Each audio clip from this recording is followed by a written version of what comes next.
नमस्कार दोस्तों, Hindi novels explanation 3.0 में आपका स्वागत है। ये कहानी मेरे द्वारा एडिटेड और अनुवादित है। कृपया मेरे टेलीग्राम चैनल से जुड़ें, लिंक डिस्क्रिप्शन में है या कमेंट सेक्शन में पिन किया गया है। धन्यवाद। चलिए शुरू करते हैं। अध्याय 71। अब कोई अंडरडॉग नहीं, हन्फ। तो फिर ये स्पष्ट करें कि आप यहाँ क्यों हैं, अथर्व ने व्यंग्य किया। ठीक है, अब जब मेरे प्यारे चचेरे भाई ने बाहरी प्रतियोगिता में पहला स्थान जीता है तो निश्चित रूप से मैं उसे बधाई देने के लिए यहाँ हूँ। हालांकि मैं उसकी ताकत को भी चुनौती देना चाहूंगा, अक्ष ने दुष्टता से मुस्कुराते हुए कहा। जैसे ही शब्द उसके होठों से निकले, अक्ष ने रक्तशोधन के पहले ग्रेड की विशेषता वाली अचानक गति का विस्फोट किया। चूंकि अक्ष के पास अग्नि प्रकृति के साथ एक 4 सितारा निम्न आध्यात्मिक मध्याह्न था, इसलिए उसकी शक्ति विस्फोट की गति ने स्वाभाविक रूप से आग का रूप ले लिया। रक्तशोधन की रक्त शक्ति के साथ मिलकर उसका पूरा अस्तित्व एक भट्टी जैसी चीज में बदल गया, जो गर्म जल रही थी और चिंगारी निकाल रही थी। तुम्हें पता है कि यह इसके लिए जगह नहीं है, अक्ष को युद्ध की तैयारी करते हुए देखकर ग्रेस ने ठंडे स्वर में कहा।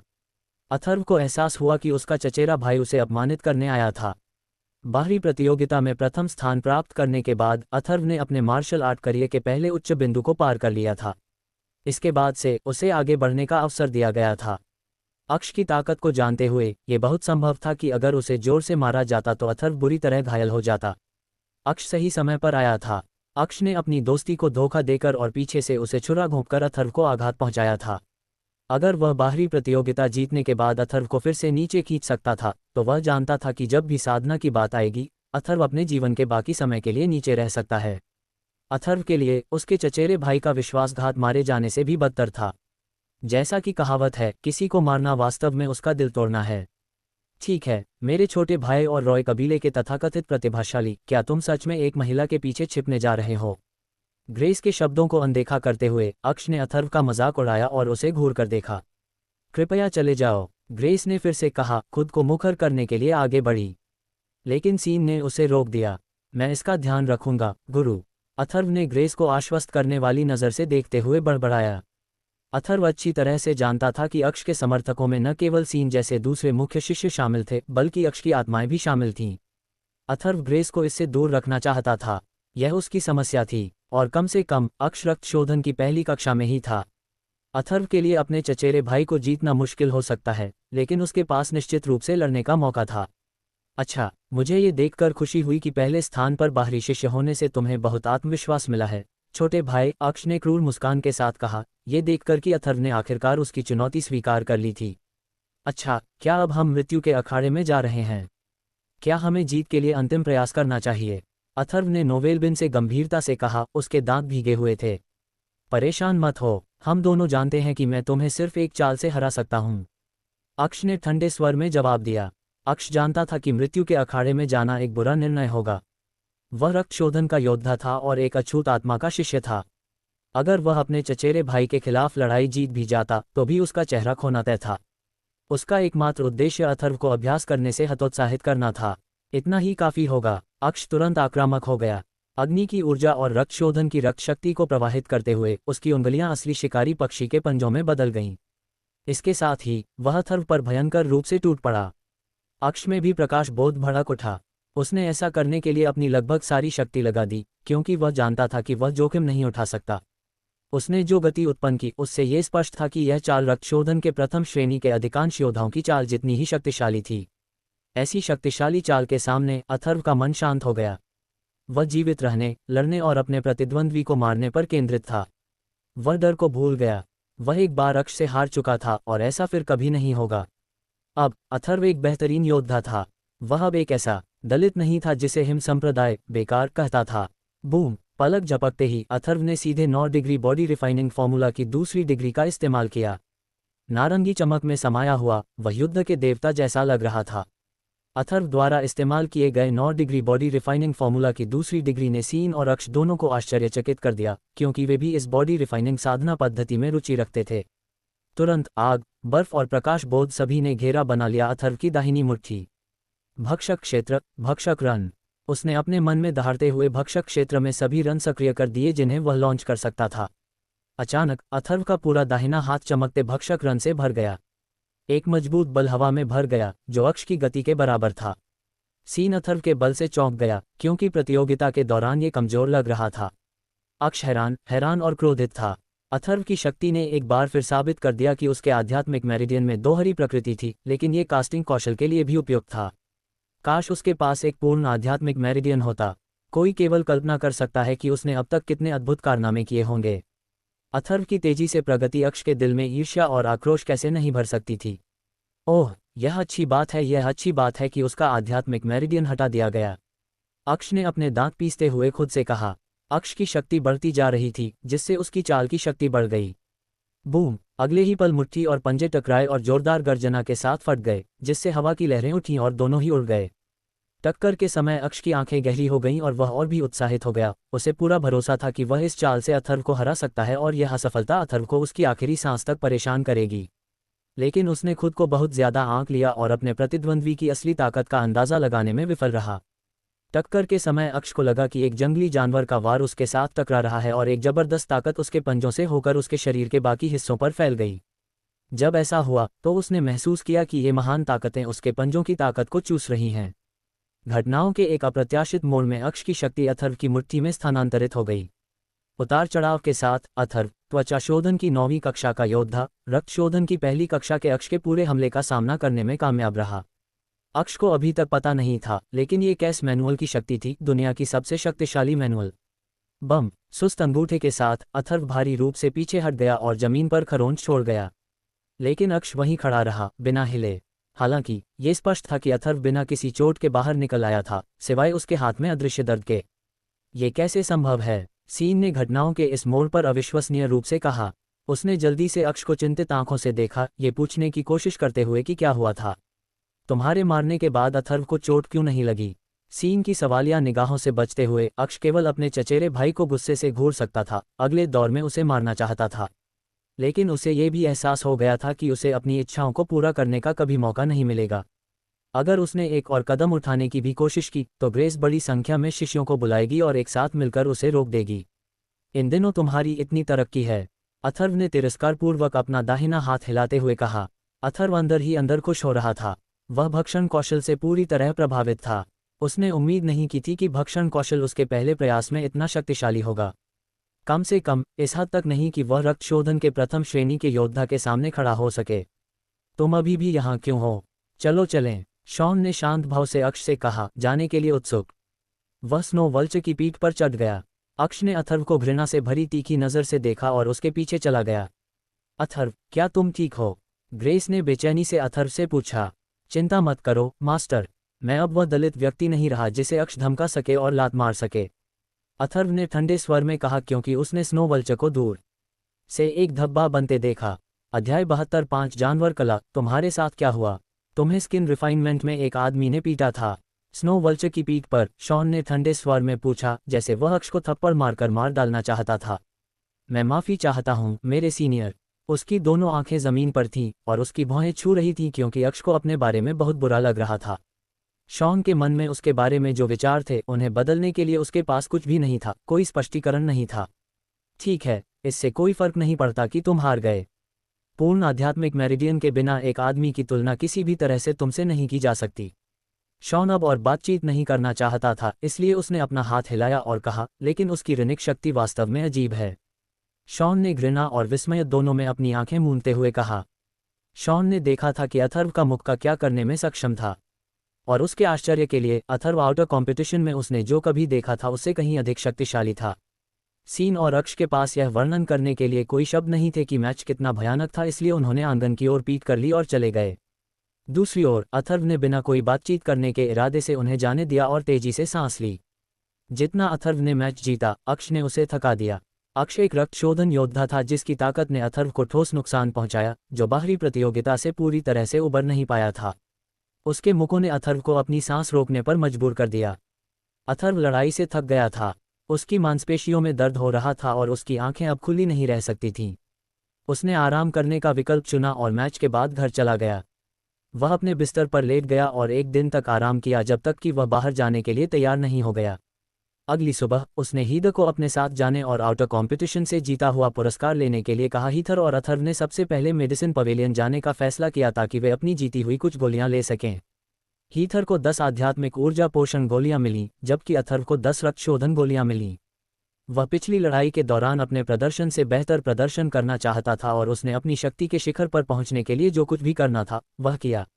अथर्व को एहसास हुआ कि उसे इतनी रक्तशोधन गोलियों की जरूरत नहीं है, और एक सज्जन व्यक्ति की तरह उसने उदारता से हीथर को एक नहीं बल्कि 5 रक्तशोधन गोलियां दीं। रक्तशोधन गोली के बिना भी अथर्व में यह आत्मविश्वास था कि वह जल्दी से रक्तशोधन अवस्था तक पहुंच सकता है। बेशक कोई भी अन्य योद्धा उन्हें दिए गए किसी भी आशीर्वाद को अस्वीकार नहीं करेगा। हीथर ने अपने चेहरे पर मुस्कान के साथ गोलियां सहर्ष स्वीकार कर लीं। लेकिन यात्रा अभी खत्म नहीं हुई थी। अथर्व द्वारा गोलियां बांटने के बाद दोनों हथियार हॉल में गए। तीसरी मंजिल पर आश्चर्यचकित करने वाले अच्छे हथियार प्रदर्शित किए गए थे। मूल्य टैग सस्ते से लेकर दुर्लभ और महंगे हथियारों तक के मूल्य दिखाते थे। अथर्व और हीद ने इधर उधर देखा और कई हथियार आजमाए, लेकिन एक ऐसा हथियार था जिसने अथर्व की नज़र को आकर्षित किया, एक सुंदर लंबी कृपाण। ये कृपाण काफ़ी महंगी थी, लेकिन अथर्व उसने सोचा कि उसने इसे निष्पक्ष और ईमानदारी से अर्जित किया है। आखिरकार उसने प्रतियोगिता जीती और यह उसका पुरस्कार था। ये लंबी कृपाण नश्वर स्तर के मध्यवर्ती चरण की थी। इसका नाम था आयरन डिस्ट्रॉयर। अगर मैं खुद ऐसी कृपाण खरीदूं तो इसकी कीमत कम से कम 30,000 चांदी के सिक्के होगी। उसने आह भरी, लेकिन उसके चेहरे पर उदासी की जगह एक उत्साहित नजर आई, क्योंकि उसे याद आया कि यह बाहरी प्रतियोगिता जीतने के लिए उसके पुरस्कार का हिस्सा था। मुझे लगता है कि मैं वास्तव में इसका हकदार हूं, उसने खुद से सोचा।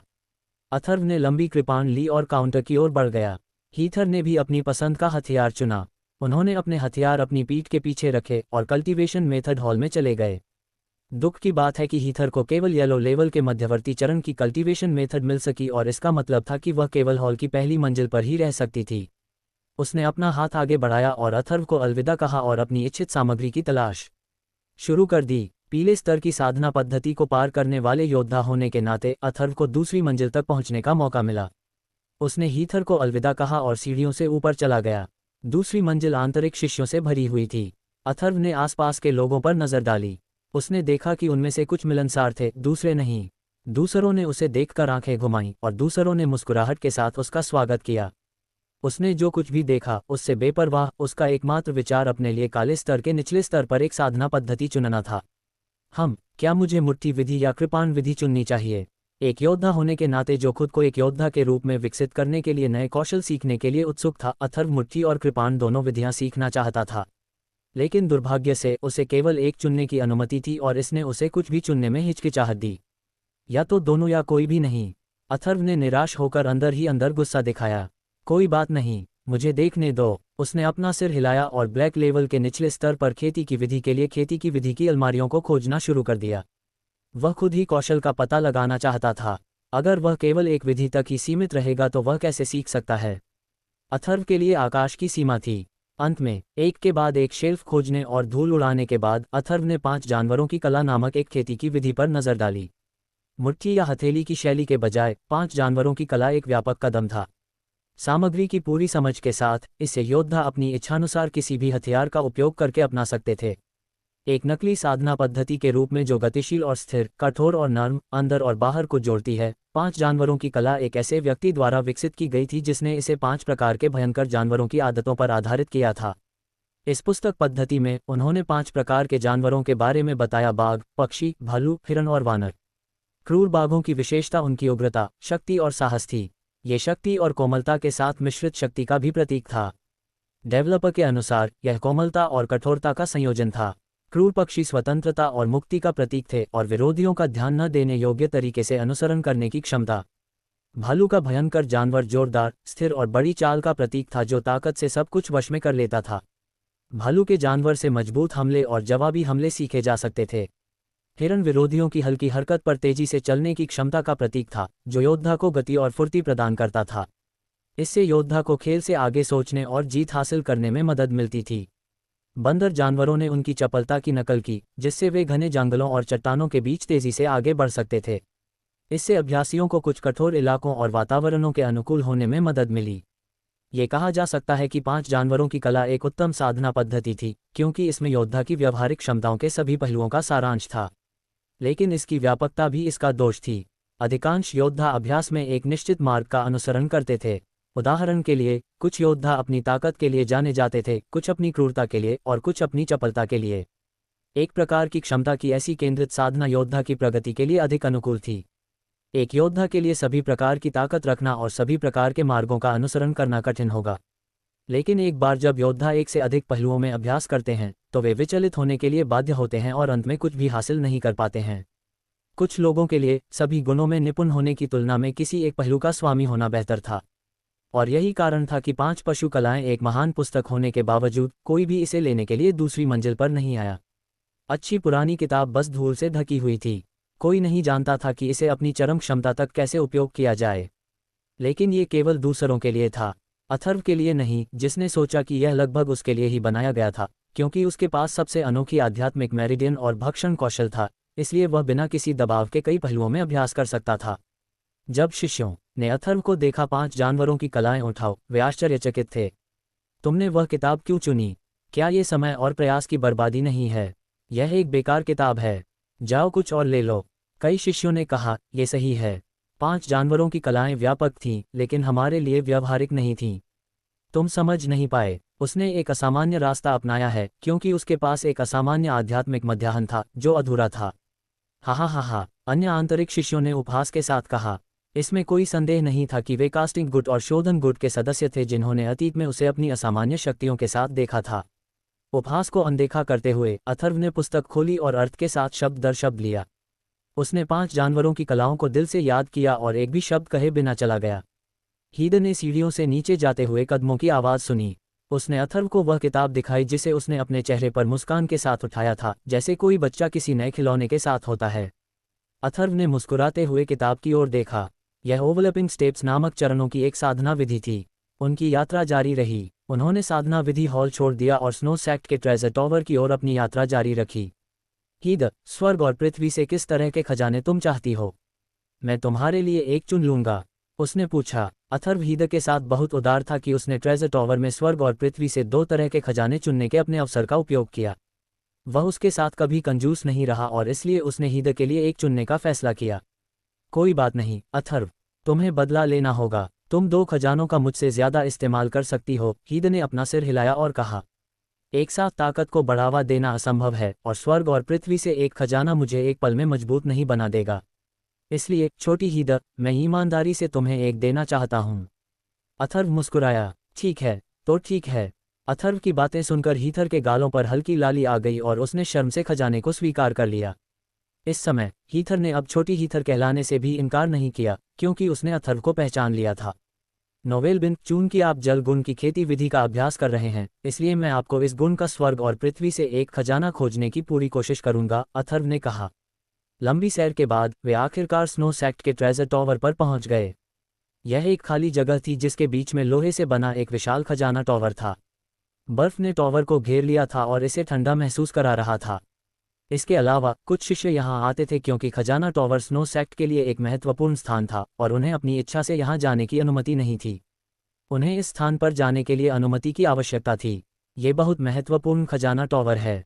अनुमति के बिना संप्रदाय के शिष्यों को यहाँ आने की मनाही है। निश्चित रूप से जब वे खजाने के घर से 100 मीटर से भी कम दूरी पर थे तो घर में एक आवाज़ गूंजी। उन्होंने सोचा कि यह आवाज़ किसी बूढ़े व्यक्ति की हो सकती है। अध्याय 73 एल्डर मार्टेओ का उपहार, आवाज़ एल्डर मार्टेओ की हो सकती है, अथर्व ने सोचा।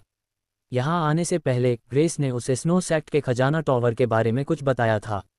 सबसे लंबे समय तक संप्रदाय में 8वें एल्डर मार्टेओ कर्तव्य निष्ठा से इसकी रखवाली कर रहे थे। तारांकन एल्डर, मैंने बाहरी प्रतियोगिता जीत ली है। मैं अपना पुरस्कार लेने के लिए यहाँ आया हूँ, अथर्व ने सम्मानपूर्वक कहा। ओह, क्या तुम ही हो जिसके पास आध्यात्मिक मेरिडियन नहीं है? अंदर आओ, एल्डर ने थोड़ी देर बाद जवाब दिया।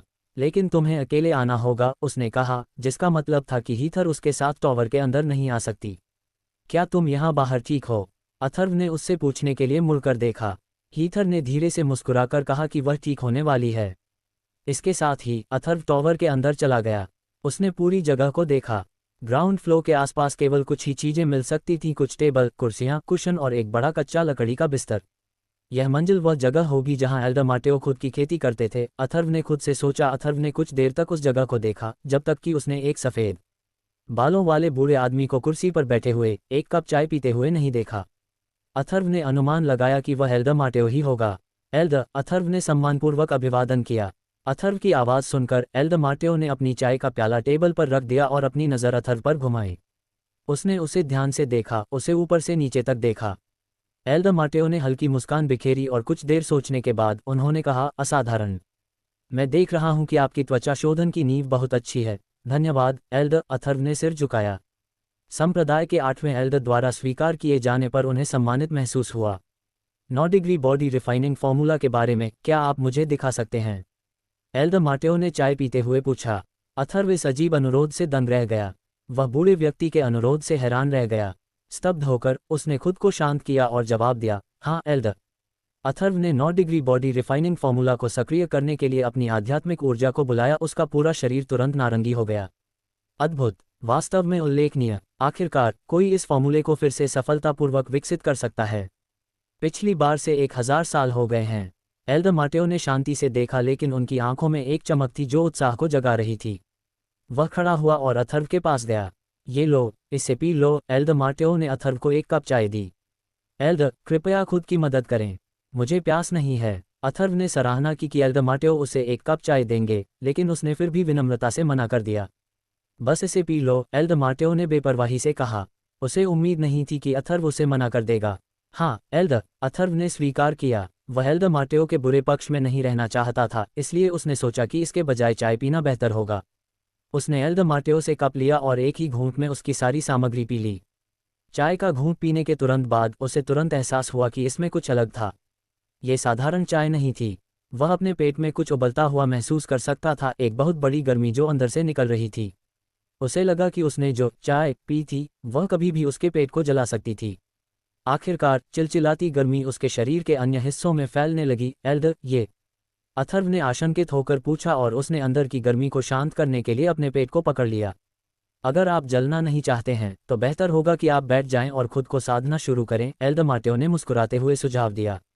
अथर्व तुरंत समझ गया कि एल्डर माटेओ का क्या मतलब था। ऐसा लग रहा था कि यह चाय का कप उसकी ओर से एक उपहार था। बिना किसी हिचकिचाहट के वह अपने शरीर के अंदर ऊर्जा को विकसित करने के लिए भक्षण कौशल को सक्रिय करने के लिए कमल की स्थिति में बैठ गया। थोड़ी देर के बाद अथर्व ने महसूस किया कि गर्मी कम हो गई और शुद्ध शक्तिशाली ऊर्जा में बदल गई। वह महसूस कर सकता था कि यह उसके पूरे शरीर में भर गया, जिससे वह प्रभावी रूप से मजबूत हो गया। आधे घंटे बाद वह त्वचा शोधन की 9वीं कक्षा में पहुंच गया। यह आश्चर्यजनक है, अथर्व ने खुद से कहा। वह उठा और चाय के लिए एल्डर माटेओ को धन्यवाद दिया। इसे लावा चाय कहा जाता है। चाय का पेड़ केवल लावा पर उगता है। ये स्वर्ग और पृथ्वी के खजानों में से एक है। एक छोटा सा घूंट भी त्वचा शोधन में किसी भी योद्धा के ग्रेड को लागू करने में सक्षम है, एल्डर माटेओ ने समझाया। यदि आपने 9 डिग्री बॉडी रिफाइनिंग फॉर्मूला को सफलतापूर्वक विकसित नहीं किया होता तो मैं आपको ऐसा खजाना कभी नहीं देता, उन्होंने कहा। एल्डर, आपका बहुत बहुत धन्यवाद, अथर्व ने उत्साह से उत्तर दिया। उसे सम्मानित महसूस हुआ कि एल्डर माटेओ ने उसे इतना बढ़िया उपहार दिया। याद रखें, आपको 9 डिग्री बॉडी रिफाइनिंग फॉर्मूला विकसित करने में अधिक प्रयास करना चाहिए, या एक दिन आपको इसे पीने के लिए पछतावा होगा, एल्डर माटेओ ने चेतावनी दी। एल्डर, क्या आप गंभीर हैं? अथर्व को एल्डर की चेतावनी के बारे में थोड़ा चिंता हुई। आपको इसे गंभीरता से लेना चाहिए। आप मुझे निराश नहीं करना चाहते और इसके भयानक परिणामों का अनुभव नहीं करना चाहते, एल्डर माटेओ ने कहा। अब और समय बर्बाद मत करो। तुम्हें अपना इनाम पाने के लिए ऊपर जाना चाहिए, लेकिन तुम केवल दूसरी मंजिल से स्वर्ग और पृथ्वी के खजाने चुन सकते हो, एल्डर माटेओ ने आग्रह किया। हाँ एल्डर, अथर्व ने उत्तर दिया, क्योंकि उसने एल्डर के सामने सम्मानपूर्वक सिर झुकाया। वह मुड़ा और सीढ़ियों की ओर चलने लगा। कुछ कदम चलने के बाद वह एल्डर माटेओ से पूछने के लिए वापस लौटा। एल्डर, क्या तुमने पहले ये पुरानी कहावत सुनी है, लोगों की अंत तक मदद करो और लोगों को ताकत और मुख्य के साथ बचाओ? मेरा मतलब है, क्या तुम मुझे कुछ संकेत दे सकते हो कि मुझे क्या चुनना चाहिए? बस मुझे बताओ, तुम्हें किस तरह का खजाना चाहिए? एल्डर माटेओ ने सोच समझकर पूछा। मुझे 2 तरह के खजाने चाहिए, एक पानी के तत्व वाला और दूसरा आग या बर्फ के तत्व वाला, अथर्व ने ईमानदारी से उत्तर दिया। पानी, तुम शुद्ध नीला शैमरॉक नामक कुछ पा सकते हो। यह पानी की प्रकृति आध्यात्मिक मेरिडियन के साथ योद्धाओं को मजबूत कर सकता है, एल्डर माटेओ ने थोड़ी देर तक इस बारे में गहराई से सोचने के बाद कहा। अग्नि तत्व के खजाने तीसरी मंजिल पर हैं। आप अभी वहां नहीं जा सकते, लेकिन दूसरी मंजिल पर इसके पश्चिमी छोर पर एक आइस गैनोडर्मा ल्यूसिडम है। ये दुर्लभ है क्योंकि यह 700 साल पुराना है, एल्डर माटेओ ने थोड़ी देर बाद कहा। मुझे लगता है कि आइस गैनोडर्मा ल्यूसिडम आपको 9 डिग्री बॉडी रिफाइनिंग फॉर्मूला विकसित करने में बहुत मदद करेगा, उन्होंने कहा। शुद्ध नीला शैमरॉक, आइस गैनोडर्मा ल्यूसिडम। समझ गया। धन्यवाद, अथर्व ने उत्साह से कहा क्योंकि उसने अपने पुरस्कार के लिए चुनने वाली चीज़ों को मानसिक रूप से नोट कर लिया था।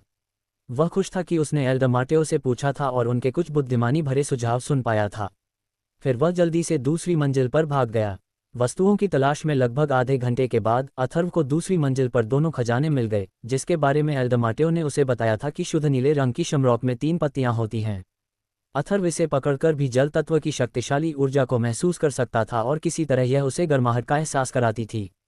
700 साल पुराने आइस गैनोडर्मा ल्यूसिडम में ऊर्जा मैजिक नोवेलबिन आइस की तुलना में अधिक शक्तिशाली थी। अगर वह ट्रेजर टॉवर में अग्नि तत्व का खजाना पाने में सक्षम था, तो अथर्व को विश्वास था कि वह सफलता हासिल करेगा और 9 डिग्री बॉडी रिफाइनिंग फॉर्मूला की तीसरी डिग्री तक पहुंचने में कामयाब होगा।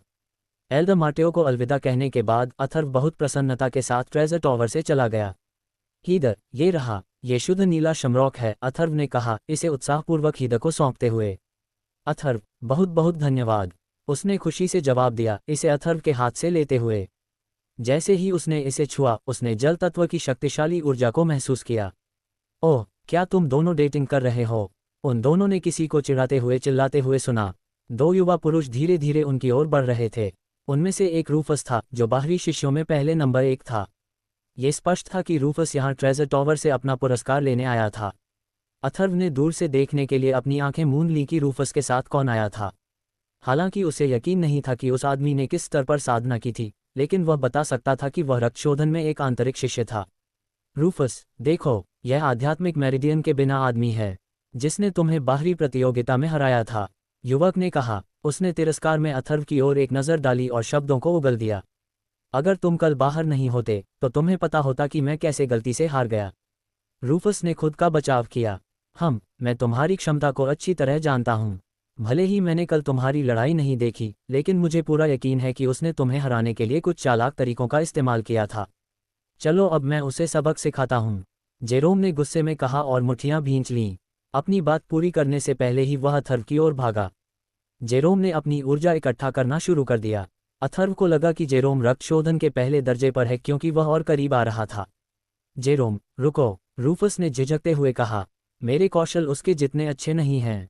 यह मेरी समस्या है, उसने आगे कहा। रूफस की आंखों के पीछे गुस्सा साफ झलक रहा था। उसके चेहरे पर एक हल्की शरारती मुस्कान थी। उसने जेरोम को रुकने के लिए कहा, उसे उम्मीद थी कि वह अथर्व को नीचे ले जाएगा। अध्याय 74 आध्यात्मिक ऊर्जा एकत्रीकरण सरणी। क्या किसी ने कभी तुमसे नहीं कहा कि तुम मूर्ख की तरह दिखते हो? अथर्व ने जेरोम को घूरते हुए व्यंग्य किया। अथर्व के लिए यह स्पष्ट था कि रूफस ने जेरोम का फायदा उठाया था, लेकिन जेरोम इस बात से अनजान था। वह हमेशा रूफस के इशारे पर चलने के लिए तैयार था। तुम किस बारे में बात कर रहे हो? अथर्व के अपमान पर जेरोम ने गुस्से से चिल्लाया। क्या तुम मुझे सुन नहीं सकते? क्या तुम बहरे हो? अथर्व ने कड़वाहट से हंसते हुए मुंह फेर लिया। वह अब जेरोम से बात करने की जहमत नहीं उठा सकता था। इतना लापरवाह मत बनो, तुम मुसीबत मोल ले रहे हो।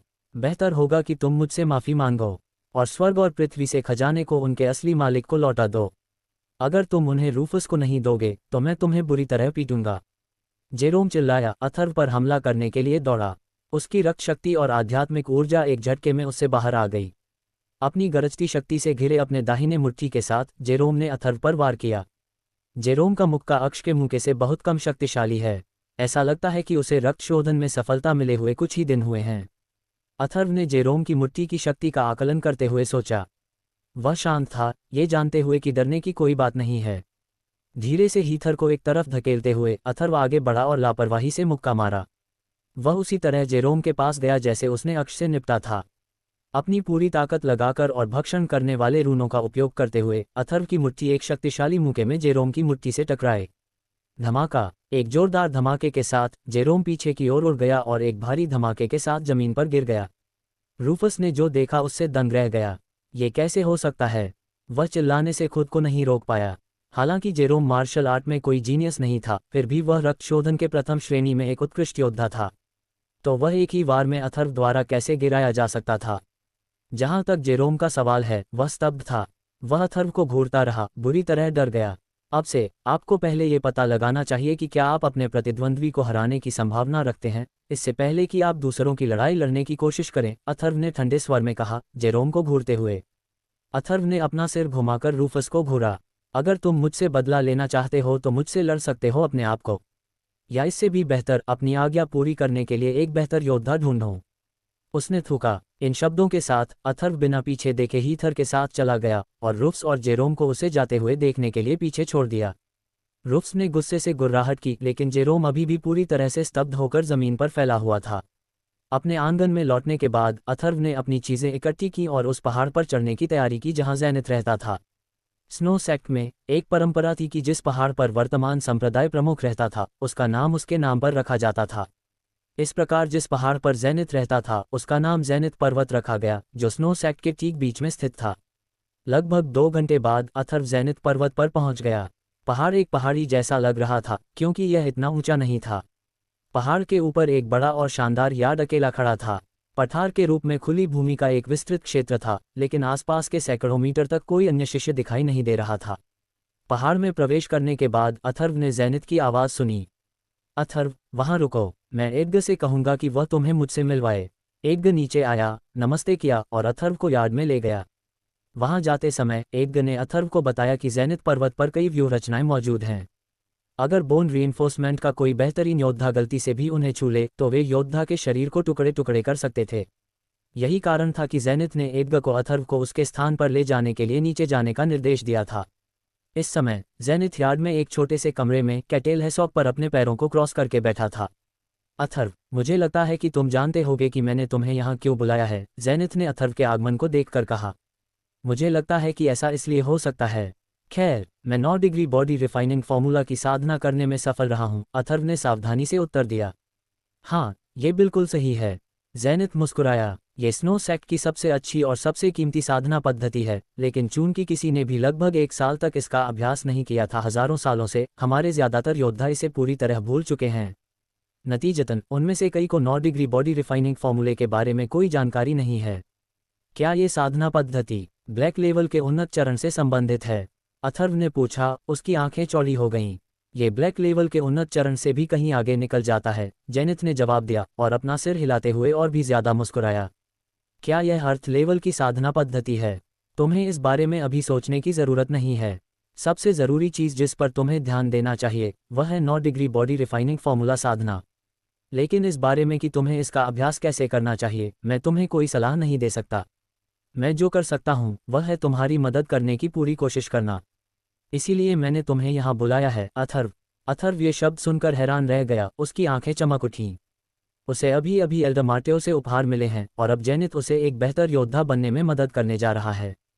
संप्रदाय प्रमुख एक इनक्ष आत्मा है, इसलिए वह मुझे कुछ अद्भुत दे सकता है या मुझ पर कोई बड़ा उपकार कर सकता है। अथर्व ने खुद से सोचा। फिर उसने ज़ेनिथ से उम्मीद से पूछा, चीफ ज़ेनिथ, तुम मेरी मदद कैसे करने की योजना बना रहे हो? अच्छा, ऐसा लगता है कि तुम जानने के लिए अधीर हो। ज़ेनिथ ने युवक के चेहरे पर उत्साह देखकर मुस्कुराते हुए टिप्पणी की। ज़ेनिथ ने अपना हाथ हिलाया और तुरंत अथर्व और एडगर ने महसूस किया कि उनके शरीर कांप रहे थे, जैसे कि ज़मीन हिल रही हो, इससे पहले कि वे पूरी तरह से अंधेरे में डूब जाएं। जब एक बार फिर उनकी आंखें खुलीं तो उन्होंने पाया कि वे यार्ड में एक बर्फ के जंगल में पहुंच गए थे। टेलीपोर्टेशन। इनक्ष आत्मा बहुत शक्तिशाली है। मुझे ऐसी शक्ति कब मिल पाएगी? अथर्व ने आश्चर्य से सोचा। अथर्व का ध्यान और भी ज्यादा बर्फ के जंगल में मौजूद प्रबल और तीव्र आध्यात्मिक ऊर्जा पर गया। जब उसने इस ऊर्जा पर ध्यान केंद्रित किया तो उसने महसूस किया कि इसकी तीव्रता किसी भी जगह की तुलना में कम से कम 20 गुना ज्यादा थी जहां वह कभी गया था। और यहाँ आध्यात्मिक ऊर्जा बहुत शुद्ध थी, लगभग बिना किसी दोष के। अथर्व ने धीरे से सांस ली और आराम से रहा। उसने अपनी त्वचा के छिद्रों को खुलने दिया और इसके साथ ही उसने महसूस किया कि उसकी शक्ति भी बढ़ गई है। चीफ ज़ेनिथ, ये है, अथर्व ने कहा। एडगर भी आश्चर्य में चिल्लाया, मास्टर ज़ेनिथ, ये जगह है। यह एक आध्यात्मिक ऊर्जा एकत्रीकरण सरणी है। ज़ेनिथ की आवाज़ हवा में तैरती हुई बोली। आध्यात्मिक ऊर्जा एकत्रीकरण सरणी क्या है? अथर्व ने पूछा। आध्यात्मिक ऊर्जा एकत्रीकरण सरणी स्वर्ग और पृथ्वी की शुद्ध आध्यात्मिक ऊर्जा को इकट्ठा करने के लिए सरणी परिनियोजनकर्ता द्वारा तैयार और निर्मित सरणी है। व्यूह क्षेत्र के अंदर आध्यात्मिक ऊर्जा अन्य स्थानों की तुलना में 10 गुना अधिक तीव्र होती है। लेकिन सभी सरणियों को स्वर्ग और पृथ्वी से विशेष खजानों के समर्थन की आवश्यकता है। और इस आध्यात्मिक ऊर्जा संग्रह सरणी के लिए स्वर्ग और पृथ्वी से खजाने इसे 10 दिनों तक काम करने और अपना कार्य करने में सहायता कर सकते हैं। इसलिए अगले 10 दिनों में आप यहाँ अपनी साधना पर ध्यान केंद्रित करेंगे। 10 दिनों तक आप किस स्तर की साधना प्राप्त करते हैं, ये पूरी तरह से आप पर निर्भर है। समझ गए, मास्टर ज़ेनिथ? एडगर ने सिर हिलाया। भले ही हम इस अद्भुत स्थान पर केवल 10 दिनों के लिए साधना कर सकें, ये 100 दिनों तक बाहर अभ्यास करने के बराबर होगा, शायद उससे भी अधिक। अथर्व ने चौंककर सांस रोक ली। जेनिथ ने अपने स्टोरेज रिंग से मांस का एक बड़ा कंटेनर निकाला और उनसे कहा, ये 10 दिनों के लिए आपका भोजन है। आपको अगले कुछ दिनों में साधना करने का हर अवसर लेना चाहिए। इन शब्दों के साथ जेनिथ गायब हो गया। वह दूर चला गया था। अनिश्चित नज़रों का आदान प्रदान करते हुए अथर्व और एडगर ने सिर हिलाया और फिर अपनी साधना शुरू करने के लिए अपने पैरों को क्रॉस करके बैठ गए। वे दोनों जानते थे कि उन्हें जीवन में एक बार साधना करने के इस अवसर का लाभ उठाना है। एक सेकंड भी बर्बाद नहीं होगा। चूंकि यहाँ शुद्ध आध्यात्मिक ऊर्जा बाहर किसी भी अन्य स्थान की तुलना में 20 गुना सघन थी, इसने साधना के दौरान अथर्व और एडगर को अलग अलग भावनाएं और अनुभव दिए। उन्हें लगा कि वे तेज गति से उच्च स्तरों पर पहुंच गए हैं। अथर्व अपने भक्षण कौशल और भक्षक क्षेत्र के साथ केवल 2 दिनों के भीतर त्वचा शोधन की 9वीं कक्षा के शिखर पर पहुंच गया। कमाल है। अध्याय 75 रक्त शुद्धिकरण तक पहुंचना। आध्यात्मिक ऊर्जा एकत्रीकरण सरणी के अंदर अथर्व और एडगर के शरीर में लगातार हजारों शुद्ध ऊर्जा के धागे डाले गए। हर गुजरते सेकंड के साथ उनकी शक्तियों और साधना के स्तर में तेजी से सुधार हो रहा था। धागे आसानी से बह गए क्योंकि उन्होंने न केवल उनकी ताकत बढ़ाई बल्कि उनकी कमियों को भी दूर किया। उन्हें ऐसा लगा जैसे उनके शरीर आग से जल रहे थे क्योंकि शुद्ध ऊर्जा लगातार उनके वाहिकाओं में प्रवाहित हो रही थी। तीव्र गर्मी ने उन्हें अपनी चपेट में ले लिया और उनके माथे से पसीना निकल आया। हालांकि अथर्व में बदलाव अधिक स्पष्ट था क्योंकि उसने एडगर की तुलना में आध्यात्मिक ऊर्जा को अधिक तेजी से अवशोषित किया। छठे दिन एडगर का शरीर अचानक हिल गया। उसके शरीर के चारों ओर रक्त की आभा एक जोरदार धमाके के साथ उभरी। उसके शरीर में रक्त इतनी तेजी से प्रवाहित हो रहा था कि लोग इसे जोर से और स्पष्ट रूप से सुन सकते थे। बिना किसी संदेह के ये घटना इस बात का स्पष्ट संकेत थी कि एडगर पहले ही सफलतापूर्वक रक्त शोधन में प्रवेश कर चुका था। अब वह रक्त शोधन का आधिकारिक योद्धा था। एडगर त्वचा शोधन की 9वीं कक्षा में था, जो विधि का उच्चतम स्तर है। उसके लिए अथर्व की तुलना में अगली अवस्था को तेजी से प्राप्त करना समझ में आता था। उसके बाद एडगर को अभी भी होश नहीं आया। इसके बजाय उसने आध्यात्मिक ऊर्जा एकत्रीकरण सरणी में शुद्ध आध्यात्मिक ऊर्जा को अवशोषित करना जारी रखा ताकि रक्त शोधन की पहली कक्षा में शक्ति पर अपनी नियंत्रण क्षमता को मजबूत किया जा सके। दूसरी ओर अथर्व अपने पूरे शरीर में भारी पसीना बहाते हुए अपनी सफलता की प्रक्रिया पर काम करता रहा। लेकिन 7वें दिन वह अपनी स्थिति से उठा और उत्सुकता से खुद को जांचने लगा। उसके लिए यह उसका बड़ा दिन था। पिछले 6 दिनों की साधना ने उसके लिए अगले चरण के लिए मंच तैयार कर दिया था। उसने भक्षण कौशल को सक्रिय किया और भक्षक क्षेत्र को लागू किया। फिर उसने बलशाली आध्यात्मिक ऊर्जा का एक स्टैंड चुना और उसे क्षेत्र में स्थानांतरित कर दिया। क्षेत्र में ऊर्जा को मजबूत करने के बाद उन्होंने इसे अपने आध्यात्मिक मेरिडियन में इंजेक्ट किया। जैसा कि नाम से पता चलता है, रक्त शोधन योद्धा के रक्त को परिष्कृत करने के लिए स्वर्ग और पृथ्वी की आध्यात्मिक ऊर्जा को अवशोषित करने की प्रक्रिया थी। रक्त शरीर को आवश्यक ऊर्जा ले जाता था और मांस को जीवित रखने के लिए वाहिकाओं में प्रसारित होता था। रक्त में जितनी अधिक शक्तिशाली ऊर्जा होगी, शरीर उतना ही मजबूत होगा और योद्धा उतना ही अजेय होगा। इस विशाल ऊर्जा वाला योद्धा लंबे समय तक अपनी शक्ति के चरम पर प्रदर्शन करने में सक्षम होगा। सैद्धांतिक रूप से जो व्यक्ति रक्त शोधन के चरण में पहुंच जाता है, उसे तब तक खुद को ठीक करने के लिए सोने की जरूरत नहीं होगी जब तक कि वह अपने रक्त की जीवन शक्ति को शक्तिशाली बनाए रखता है। ये त्वचा शोधन के योद्धा और रक्त शोधन के बीच महत्वपूर्ण अंतर था। अथर्व ने शुद्ध आध्यात्मिक ऊर्जा को हजारों धागों में तोड़ने के लिए अपने आध्यात्मिक मेरिडियन को सक्रिय किया। तुरंत वे धागे हर नस में डूब गए। फिर ऊर्जा ने अशुद्धियों को खत्म करना शुरू कर दिया और उसे शुद्ध करने के लिए उसके खून को शुद्ध करना शुरू कर दिया। ये किसी भी तरह से एक आरामदायक प्रक्रिया नहीं थी। अथर्व को दर्द हो रहा था क्योंकि उसका पूरा शरीर जलती हुई गर्मी से कांप रहा था। वह पीड़ा से घिरा हुआ था। अथर्व ने अपने शोधन को जारी रखा और इसे सहन करने के लिए अपने दांत पीस लिए और ध्यान में रखा कि अगर दर्द नहीं है तो कोई लाभ नहीं है। अंत में उसके रक्त से रक्त प्राण शक्ति निकल गई, जिसने इस दर्दनाक और लगभग यातनापूर्ण प्रक्रिया का अंत कर दिया। अफसोस, अथर्व का जन्म रक्त शोधन की दुनिया में हुआ। उसके शरीर का हर छिद्र थोड़ा खुल गया और रक्त प्राण शक्ति की असंख्य धाराएं फूट पड़ीं और अंत में आध्यात्मिक ऊर्जा एकत्रीकरण सरणी में स्वर्ग और पृथ्वी की आध्यात्मिक ऊर्जा से मिल गईं। जिस क्षण दोनों ऊर्जाएं एक दूसरे से टकराईं, अथर्व की आभा उसी के अनुसार बदल गई। उसकी आध्यात्मिक ऊर्जा के अलावा रक्त प्राण शक्ति भी उसमें मिल गई। रक्त प्राण शक्ति और आध्यात्मिक ऊर्जा का मिलन निश्चित रूप से योद्धा में गुणात्मक परिवर्तन लाएगा। यही कारण था कि रक्त शोधन के योद्धा को त्वचा शोधन के योद्धा पर पूर्ण लाभ था। रक्त योद्धा के अंतरतम भाग में था जबकि त्वचा सतही थी, इसलिए रक्त शोधन योद्धा निश्चित रूप से त्वचा शोधन वाले योद्धाओं से अधिक शक्तिशाली थे। बेशक अपवाद भी थे। एक प्रतिभाशाली व्यक्ति के रूप में अथर्व उन लोगों का एक उत्कृष्ट उदाहरण था जिन्होंने त्वचा शोधन के शरीर के साथ रक्त शोधन के योद्धा को चुनौती दी और हराया। उस पहलू में एक किंवदंती अथर्व को किसी भी तरह की लड़ाई में एक भयंकर प्रतियोगी के रूप में सम्मानित किया गया था। रक्त शोधन योद्धाओं की तुलना में निम्न और सैद्धांतिक रूप से कमजोर होने के कारण वह एक अच्छे तरीके से अलग था। एडगर की स्थिति की तरह अथर्व भी तुरंत नहीं जागा। उसने अपनी आंखें बंद रखीं और रक्त शोधन के पहले ग्रेड की शक्ति को मजबूत करने के लिए शुद्ध आध्यात्मिक ऊर्जा को आत्मसात किया। आध्यात्मिक ऊर्जा एकत्रीकरण सरणी की शक्ति धीरे धीरे लुप्त हो गई क्योंकि पिछले 3 दिन बीत गए। बर्फीले जंगल बाहरी दुनिया में शांतिपूर्ण हो गए। अथर्व और एडगर अपने शरीर के बाहर जो कुछ भी हो रहा था उसके संपर्क में नहीं थे क्योंकि उन्होंने इस प्रक्रिया में धीरे धीरे अपनी ताकत हासिल कर ली थी। जिस क्षण वे शांत हुए उन्होंने अपने शरीर में शक्तिशाली ऊर्जा को तैरते हुए महसूस किया। वे ऊर्जावान तरोताजा हो गए। उन्होंने एक दूसरे को देखा और उनके चेहरों पर रोमांचकारी मुस्कान आ गई। उन दोनों को एहसास हुआ कि वे पहले से ही रक्तशोधन की दुनिया में पहुंच चुके हैं। उन्होंने अब मार्शल आर्ट की दुनिया में आधिकारिक तौर पर महान शक्ति के एक और क्षेत्र में कदम रखा। क्या ये रक्तशोधन है? ये बहुत अच्छा लगता है। मैंने इसे बनाया। एडगर ने अपना शरीर फैलाया और उसके उत्साहित चेहरे पर एक बड़ी मुस्कान थी। अगले ही पल उसने अथर्व पर अपनी आंखें मारी। वह लड़ना चाहता था। वह अपनी शक्ति का परीक्षण करना चाहता था। वह अपनी क्षमता साबित करने के लिए किसी को हराना चाहता था। इसलिए उसने गंभीर नज़र से सुझाव दिया, अथर्व, मुझे लगता है कि हम दोनों ही रक्त शुद्धिकरण के पहले चरण में पहुंच चुके हैं। लड़ाई के बारे में क्या ख्याल है? देखते हैं कि यह वास्तव में काम करता है या नहीं।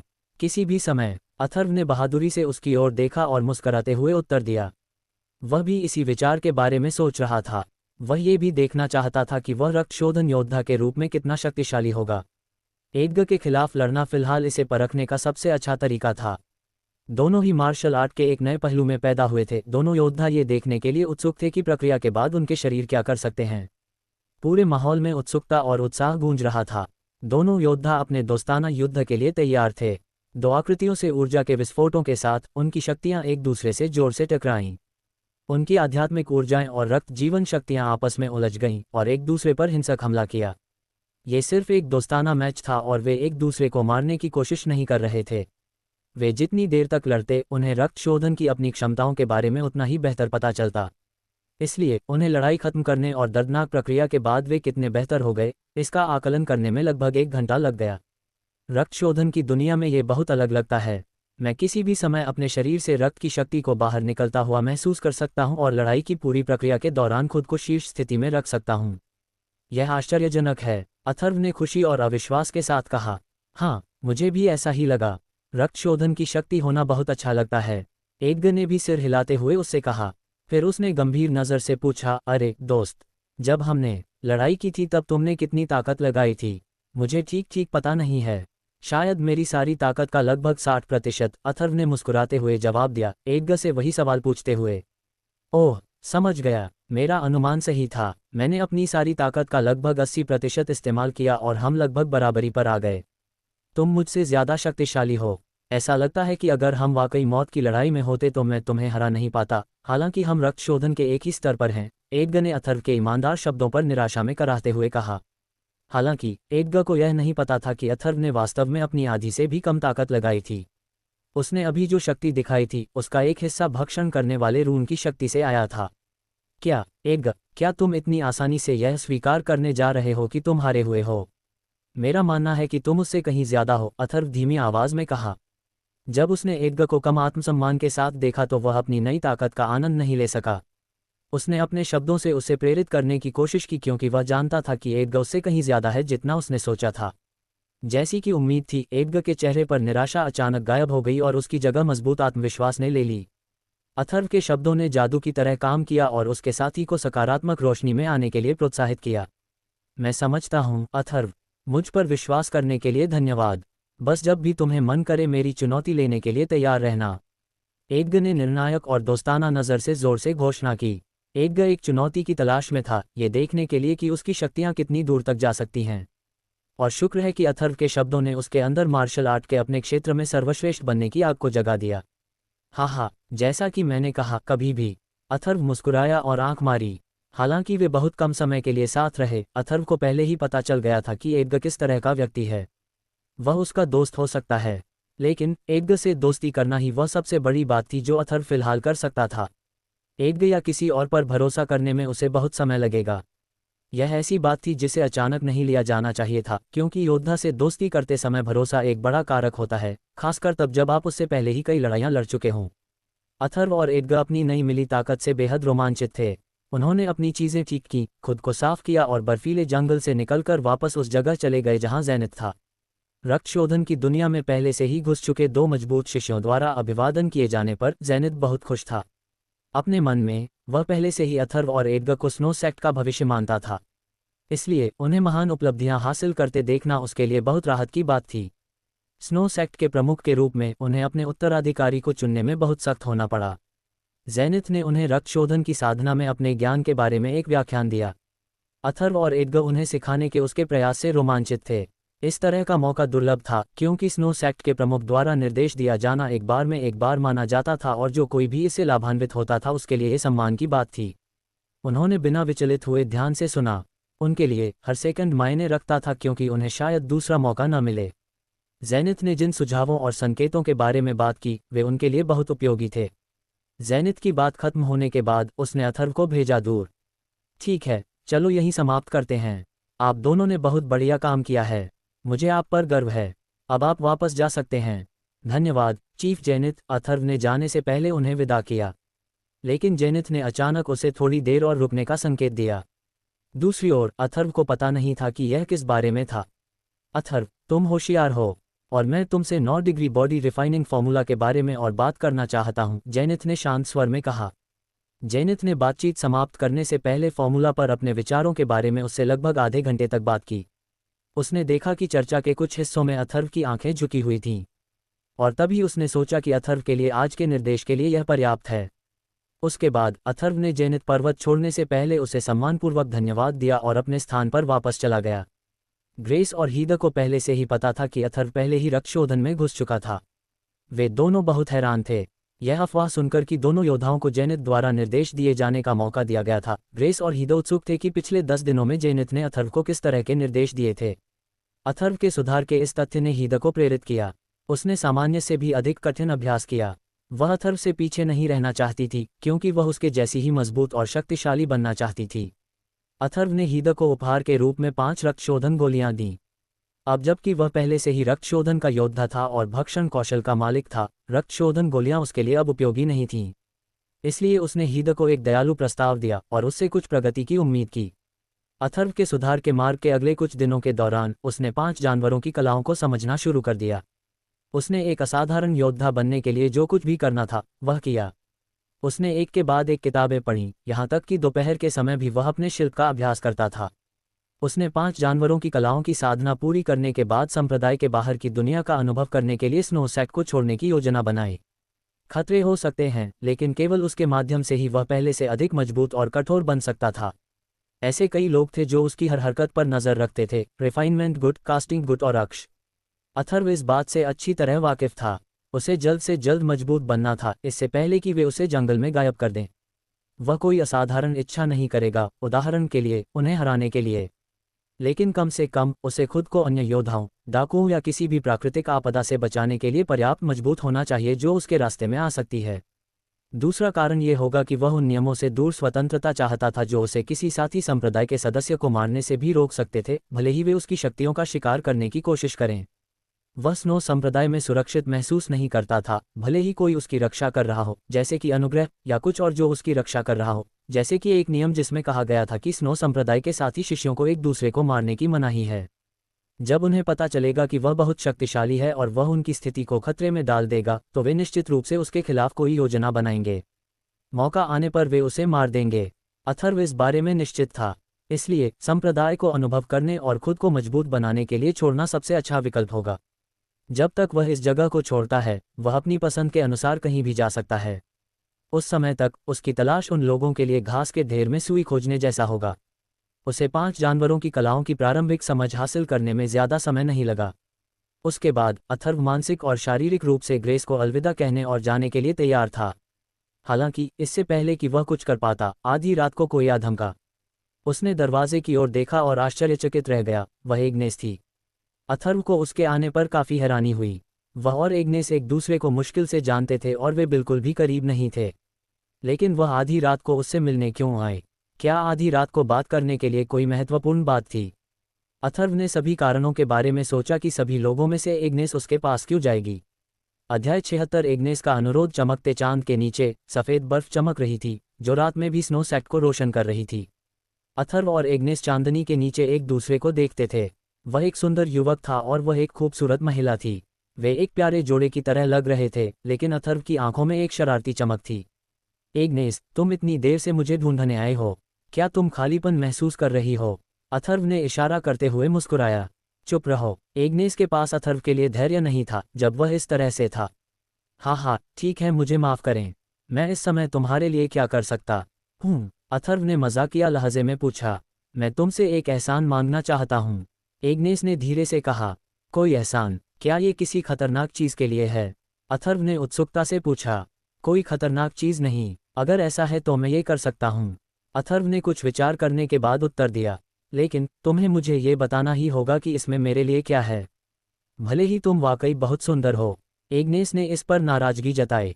पैसा और खेती के संसाधन, उसने जवाब दिया। उसे इस बात का आधा अफसोस था कि वह उसके पास आई थी। एक सुंदर महिला के बारे में क्या? अथर्व ने मुस्कुराते हुए कहा। अगर तुम जोर दोगे तो मैं तुम्हारे अनुरोध के अनुरूप कोई व्यक्ति ढूंढूंगी, एग्नेस ने गंभीरता से कहा। हालांकि चीज़ों को फिर से स्पष्ट करने के लिए, मैं खुद को कभी भी तुम्हें नहीं दूंगी। यह कोई मजाक नहीं होगा, अथर्व ने अपने होंठ सिकुड़े और कहा। ठीक है, मैं किसी और को ढूंढने जा रहा हूँ। भूल जाओ एग्नेस, मैं तो बस मजाक कर रहा था। तुम किस बारे में बात करना चाहती हो? अथर्व ने कहा, ये देखते हुए कि एग्नेस जाना चाहती थी। एग्नेस ने पलटकर कहा, मैं चाहती हूँ कि तुम मेरे साथ बिलो सिटी चलो। और फिर उसने समझाया। स्नोलैंड के पश्चिम में एक बड़ा शहर बिलो सिटी शुई कबीले के लोगों द्वारा नियंत्रित था और स्नो संप्रदाय के तहत सबसे मजबूत ताकतों में से एक था। कबीले में 3 अर्धहमर और कई मजबूत योद्धा थे। अजीब बात यह थी कि शुई कबीले की अधिकांश आबादी महिलाएं थीं, और यहाँ तक कि उनके 3 अर्धहमर और मजबूत योद्धा भी लगभग सभी महिलाएं थीं। 3 अर्धहमर क्रमशः शुई कबीले के 3 गुटों का प्रतिनिधित्व करते थे। वे सामंजस्यपूर्ण नहीं थे, लगातार शुई कबीले और यहाँ तक कि बिलो शहर के नियंत्रण के लिए लड़ते रहते थे। लेकिन वे सीधे तौर पर नहीं लड़ सकते थे क्योंकि वे सभी शुई कबीले के थे। यह आत्म विनाशकारी होगा और वे केवल दूसरे कबीलों के लोगों के हाथों में समाप्त हो जाएंगे। इसलिए 3 प्रमुख गुटों ने अपने कनिष्ठों को प्रतिस्पर्धा करने के लिए व्यवस्थित किया। जिस गुट का कनिष्ठ प्रतियोगिता जीतता, वह अगले वर्ष के लिए बिलो शहर को नियंत्रित करता। 20 दिनों में बिलो शहर में 3 गुटों के कनिष्ठों के लिए यह पारंपरिक प्रतियोगिता होने वाली थी। शुई कबीले के नियमों के अनुसार प्रतियोगिता में भाग लेने वाले प्रत्येक जूनियर को प्रतियोगिता में भाग लेने के लिए एक युवा पुरुष शिष्य को आमंत्रित करना चाहिए जो शहर का मूल निवासी न हो और 16 वर्ष से कम उम्र का हो। अथर्व इन 2 नियमों को समझ सकता था जो दिशा निर्देश के रूप में काम करते थे, लेकिन वह इस बात से हैरान था कि उन्हें पुरुष योद्धा क्यों होने चाहिए। एग्नेस ने समझाया कि शुई कबीले में बहुत सारी महिलाएं हैं, इसलिए उन्हें कम उम्र के पुरुष योद्धाओं को आमंत्रित करना पड़ा। अथर्व ने अनिच्छा से इसे स्वीकार कर लिया। फिलहाल मैं एग्नेस के गृहनगर की संस्कृति की कल्पना करने में असमर्थ हूँ। ठीक है, हम कब निकलेंगे? अथर्व ने पूछा, ये संकेत देते हुए कि वह उसके अनुरोध से सहमत है। अथर्व स्नो सेक्ट के बाहर साधना करने की योजना बना रहा था और इस बारे में चिंतित था कि ऐसा कहाँ किया जाए। बिलो सिटी बिल्कुल सही थी। इसके अलावा अथर्व जानता था कि बिलो सिटी स्नो सेक्ट से बहुत दूर है और कास्टिंग फैक्शन और रिफाइनमेंट फैक्शन के पास वहाँ कोई शक्ति नहीं होगी। 3 दिनों के समय में, एग्नेस ने कहा। ठीक है, लेकिन आप जानते हैं कि हमें गुप्त रूप से निकलना होगा। आप जानते हैं क्यों? अथर्व ने उत्तर दिया। नोवेल बिन, ठीक है, आधी रात तक स्नो सेक्ट की परिधि पर मिलते हैं। 3 दिन, अथर्व, एग्नेस ने कहा जाते हुए। एग्नेस के चले जाने के बाद ग्रेस छाया से उभरी। ऐसा लगता है कि आप पहले से ही हमारे सेक्ट के बाहर प्रशिक्षण लेने की योजना बना रहे हैं, उसने कहा। हाँ गुरु, मुझे पता है कि अगर मैं स्नो सेक्ट में रहना जारी रखूंगा तो मेरी प्रगति सीमित हो जाएगी, और मुझे डर है कि कास्टिंग फैक्शन और रिफाइनमेंट फैक्शन मेरे खिलाफ योजनाएं बनाएंगे। ये छोड़ने का बिल्कुल सही समय है, अथर्व ने कहा। तुम सही हो, मैं तुम्हें तुम्हारे प्रशिक्षण के लिए एक सलाह देना चाहता हूँ अथर्व। सिर्फ अपने आप पर भरोसा रखो, ग्रेस ने उससे कहा। हाँ गुरु, अथर्व ने कहा। 3 दिन जल्दी ही बीत गए। अथर्व ने इन 3 दिनों में से लगभग पूरा समय साधना में बिताया, लेकिन फिलहाल वह दूसरे स्तर पर नहीं पहुंच पाया। इसलिए अथर्व ने 5 जानवरों की कलाओं की साधना पर ध्यान केंद्रित किया। मुट्ठी विधि, कृपाण विधि और हथेली विधि को 5 जानवरों की कलाओं के साथ जोड़ा जा सकता था, और अथर्व ने पाया कि 5 जानवरों की कलाएं वास्तव में उसकी लड़ाई शैली के अनुकूल थीं। जाने से पहले हीद ने उसे एक अच्छा उपहार दिया, पवित्र सार गोली नामक एक गोली। लायन किंग कैसल के मास्टर लैम्बर्ट ने कीमिया के एक मास्टर को अपने संसाधनों पर इसका अभ्यास करने के लिए आमंत्रित किया, और उन्नत गोली पवित्र सार गोली थी जिसमें पवित्र रक्त सिंह के रक्त सार और स्वर्ग और पृथ्वी के खजाने का मिश्रण था। गोलियों में निम्न स्तर की गोलियां, मध्यवर्ती गोलियां और उन्नत गोलियां शामिल थीं, जो क्रमशः त्वचा शोधन के योद्धाओं, रक्त शोधन के योद्धाओं और अस्थि सुदृढ़ीकरण के योद्धाओं के अनुरूप थीं। बेशक ऐसी गोलियां भी थीं जो उन्नत गोलियों से भी बेहतर थीं। शेर राजा कैसल ने हीथर को 3 गोलियां देने के लिए एक आदमी भेजा था, लेकिन हीथर ने ग्रेस और अथर्व को एक एक गोलियां दीं। इसका मतलब था कि अथर्व हीथर के लिए काफी महत्वपूर्ण था। अथर्व बिना किसी हिचकिचाहट के गोली स्वीकार कर ली और उस पर गर्मजोशी से मुस्कुराया। उसे प्यार का यह इशारा याद रहेगा। ग्रेस और हीथर के साथ थोड़ी देर बात करने के बाद अथर्व चुपके से स्नो सैक से निकल गया और एग्नेस द्वारा निर्धारित पहाड़ी गेट पर आ गया। एग्नेस पहले से ही वहां थी। अथर्व, एक आदमी के रूप में नियुक्ति के लिए देर से आना अच्छा नहीं है। एग्नेस ने शिकायत की, जाहिर तौर पर पहले से ही लंबे समय तक इंतजार कर रही थी। ओह, मैं माफी मांगता हूँ, ये फिर से नहीं होगा, अथर्व ने शर्मिंदगी से मुस्कुराते हुए कहा। और इसलिए दोनों युवा योद्धा बिल्लो शहर के लिए रवाना हुए। जब वे कुछ दूरी तक यात्रा कर चुके थे और बर्फीले पहाड़ों के बाहर थे, तो एक युवक ने उनका रास्ता रोक दिया। एग्नेस, तुम मेरे बजाय इस आदमी को अपने साथ ले जाना चाहती हो जिसके पास कोई आध्यात्मिक मध्याह्न नहीं है, युवक ने अशिष्टता से कहा जब वह उनके पास आया, अथर्व को भावहीन आंखों से घूरते हुए। एक सफ़ेद लबादा पहने हुए वह वास्तव में करिश्माई और सुंदर लग रहा था, लेकिन उसकी आंखों में अप्रिय घृणा घृणित थी। वह रक्त शोधन का एक युवक लग रहा था और अधिकतम 16 वर्ष का था। वह संभवतः हिम संप्रदाय का आंतरिक शिष्य था। अथर्व ने उसकी बातों से यह भी समझा कि वह युवक, जो संभवतः एग्नेस का प्रशंसक था, बिल्लो शहर के बारे में जानता था और एग्नेस के साथ प्रतियोगिता में भाग लेना चाहता था। लेकिन एग्नेस ने उसे मना कर दिया था। फ्रेड, तुम मेरे पीछे आए, एग्नेस ने उसे देखते हुए गंभीरता से कहा। वह समझ गई कि वह क्या करने की कोशिश कर रहा था। अरे लड़के, एग्नेस के साथ जाने के बारे में अपना विचार बदलने में अभी भी देर नहीं हुई है, या मैं सुनिश्चित करूंगी कि तुम बिल्लो शहर तक न पहुंच सको। एग्नेस की अनदेखी करते हुए फ्रेड ने अथर्व पर थूका। अचानक फ्रेड ने रक्त शोधन की अपनी पहली श्रेणी की शक्ति को तुरंत छोड़ दिया और उसे अथर्व पर फेंक दिया।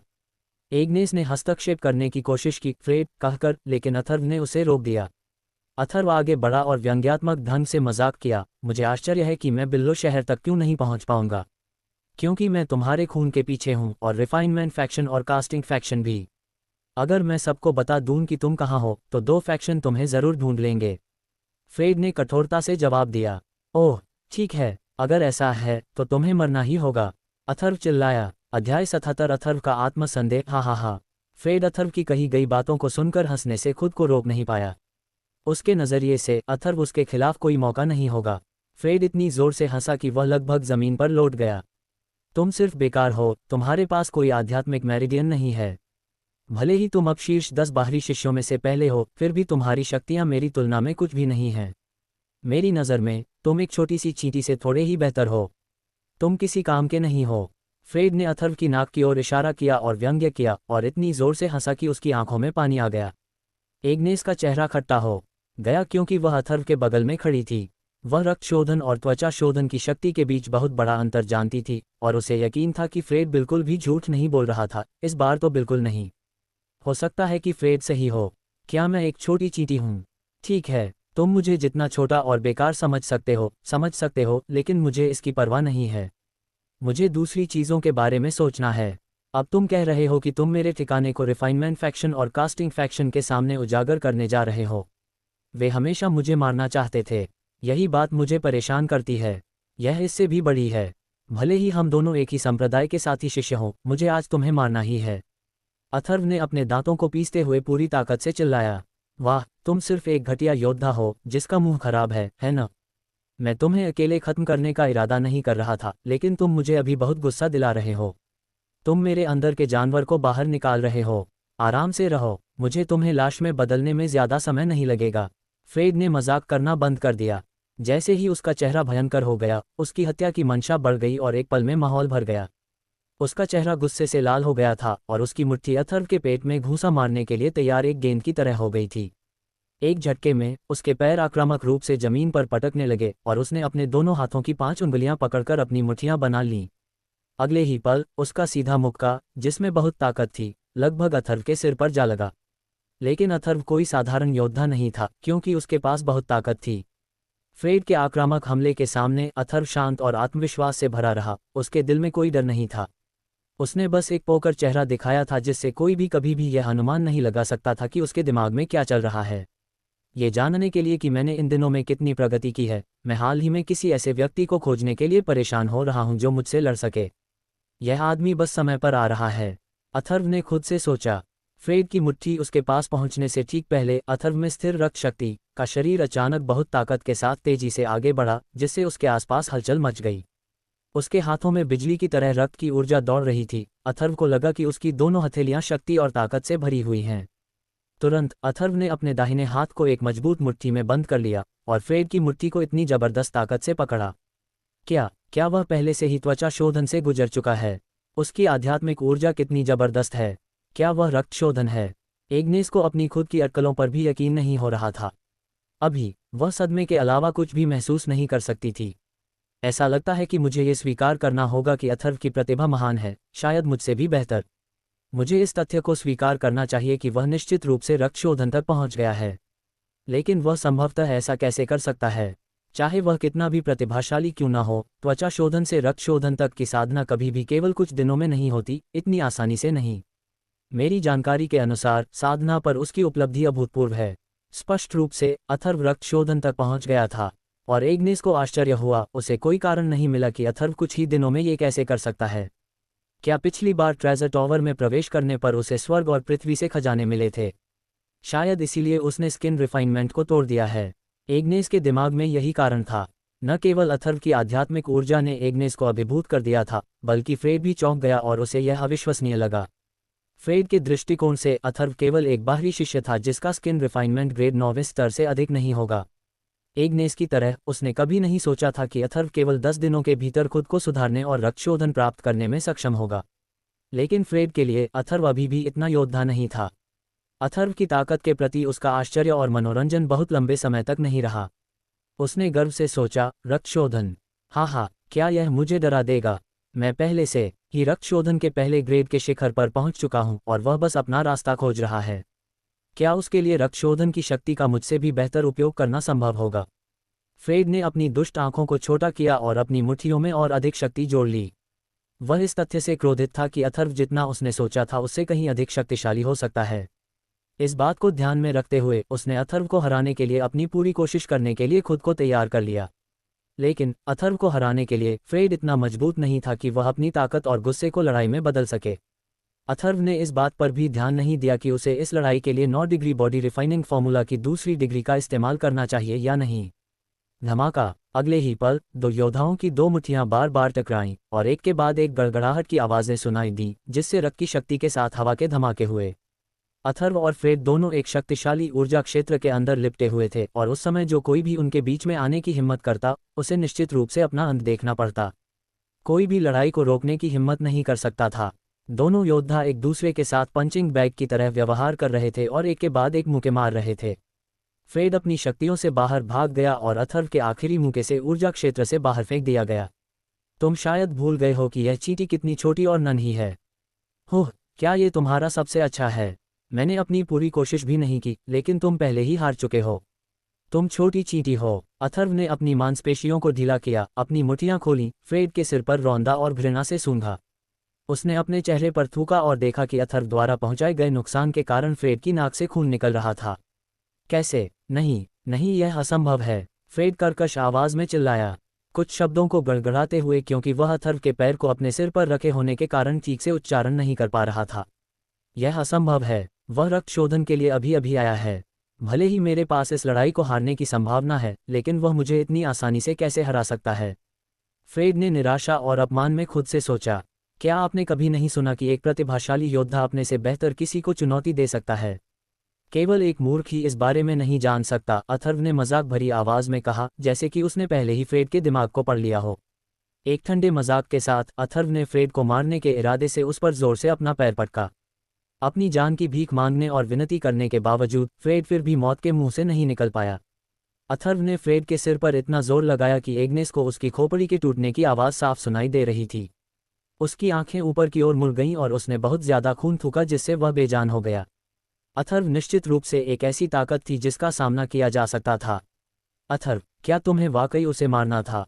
तुमने उसकी जान क्यों नहीं बख्शी? एग्नेस अथर्व की हरकत पर हैरान रह गई। डर की एक लहर उसकी रीढ़ में दौड़ गई क्योंकि वह विश्वास नहीं कर पा रही थी कि वहाँ एक शव था, एक निर्जीव शरीर उसके सामने। एथव ने फ्रेड के साथ जो किया वह बहुत निर्दयी था। एग्नेस के लिए अपने सही निर्णय के बावजूद एथव को इस पर दोबारा विचार करना चाहिए था।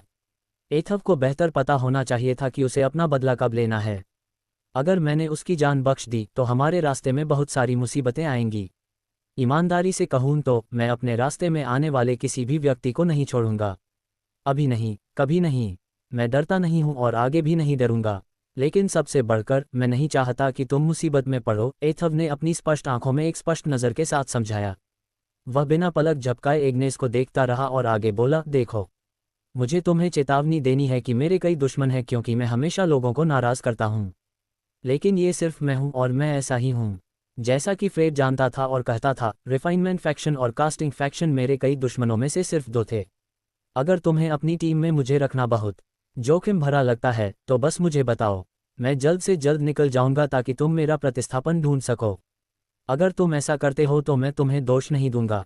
नहीं, मुझे डर नहीं है और तुम कहीं नहीं जाओगे। जैसा तुमने वादा किया था वैसे ही रहो और मेरी मदद करो, एग्नेस ने अथर्व को प्रशंसा भरी नज़र से समझाया। उसे अथर्व का साथ पाकर डर नहीं लगा, हालांकि उसे पता था कि अथर्व की संगति उसे उसकी निजी मुसीबत में डाल सकती है। इसके बजाय वह अथर्व की ईमानदारी के कारण उसे अपने साथ रखने के लिए ज़्यादा इच्छुक थी। वह अपने साथी को खोने के बजाय उसे निर्दयी रखना पसंद करेगी। फ्रेड के साथ अथर्व की लड़ाई के बाद एक बात तो तय थी, वे एक दूसरे की पीठ पीछे नज़र रखेंगे। उन्होंने अपने नए समझौते पर मुहर लगाने के लिए हाथ मिलाया और वे अपनी यात्रा जारी रखने के लिए चल पड़े। घंटों बीत गए और वे सफलतापूर्वक बर्फीले पहाड़ों की तलहटी में पहुंच गए।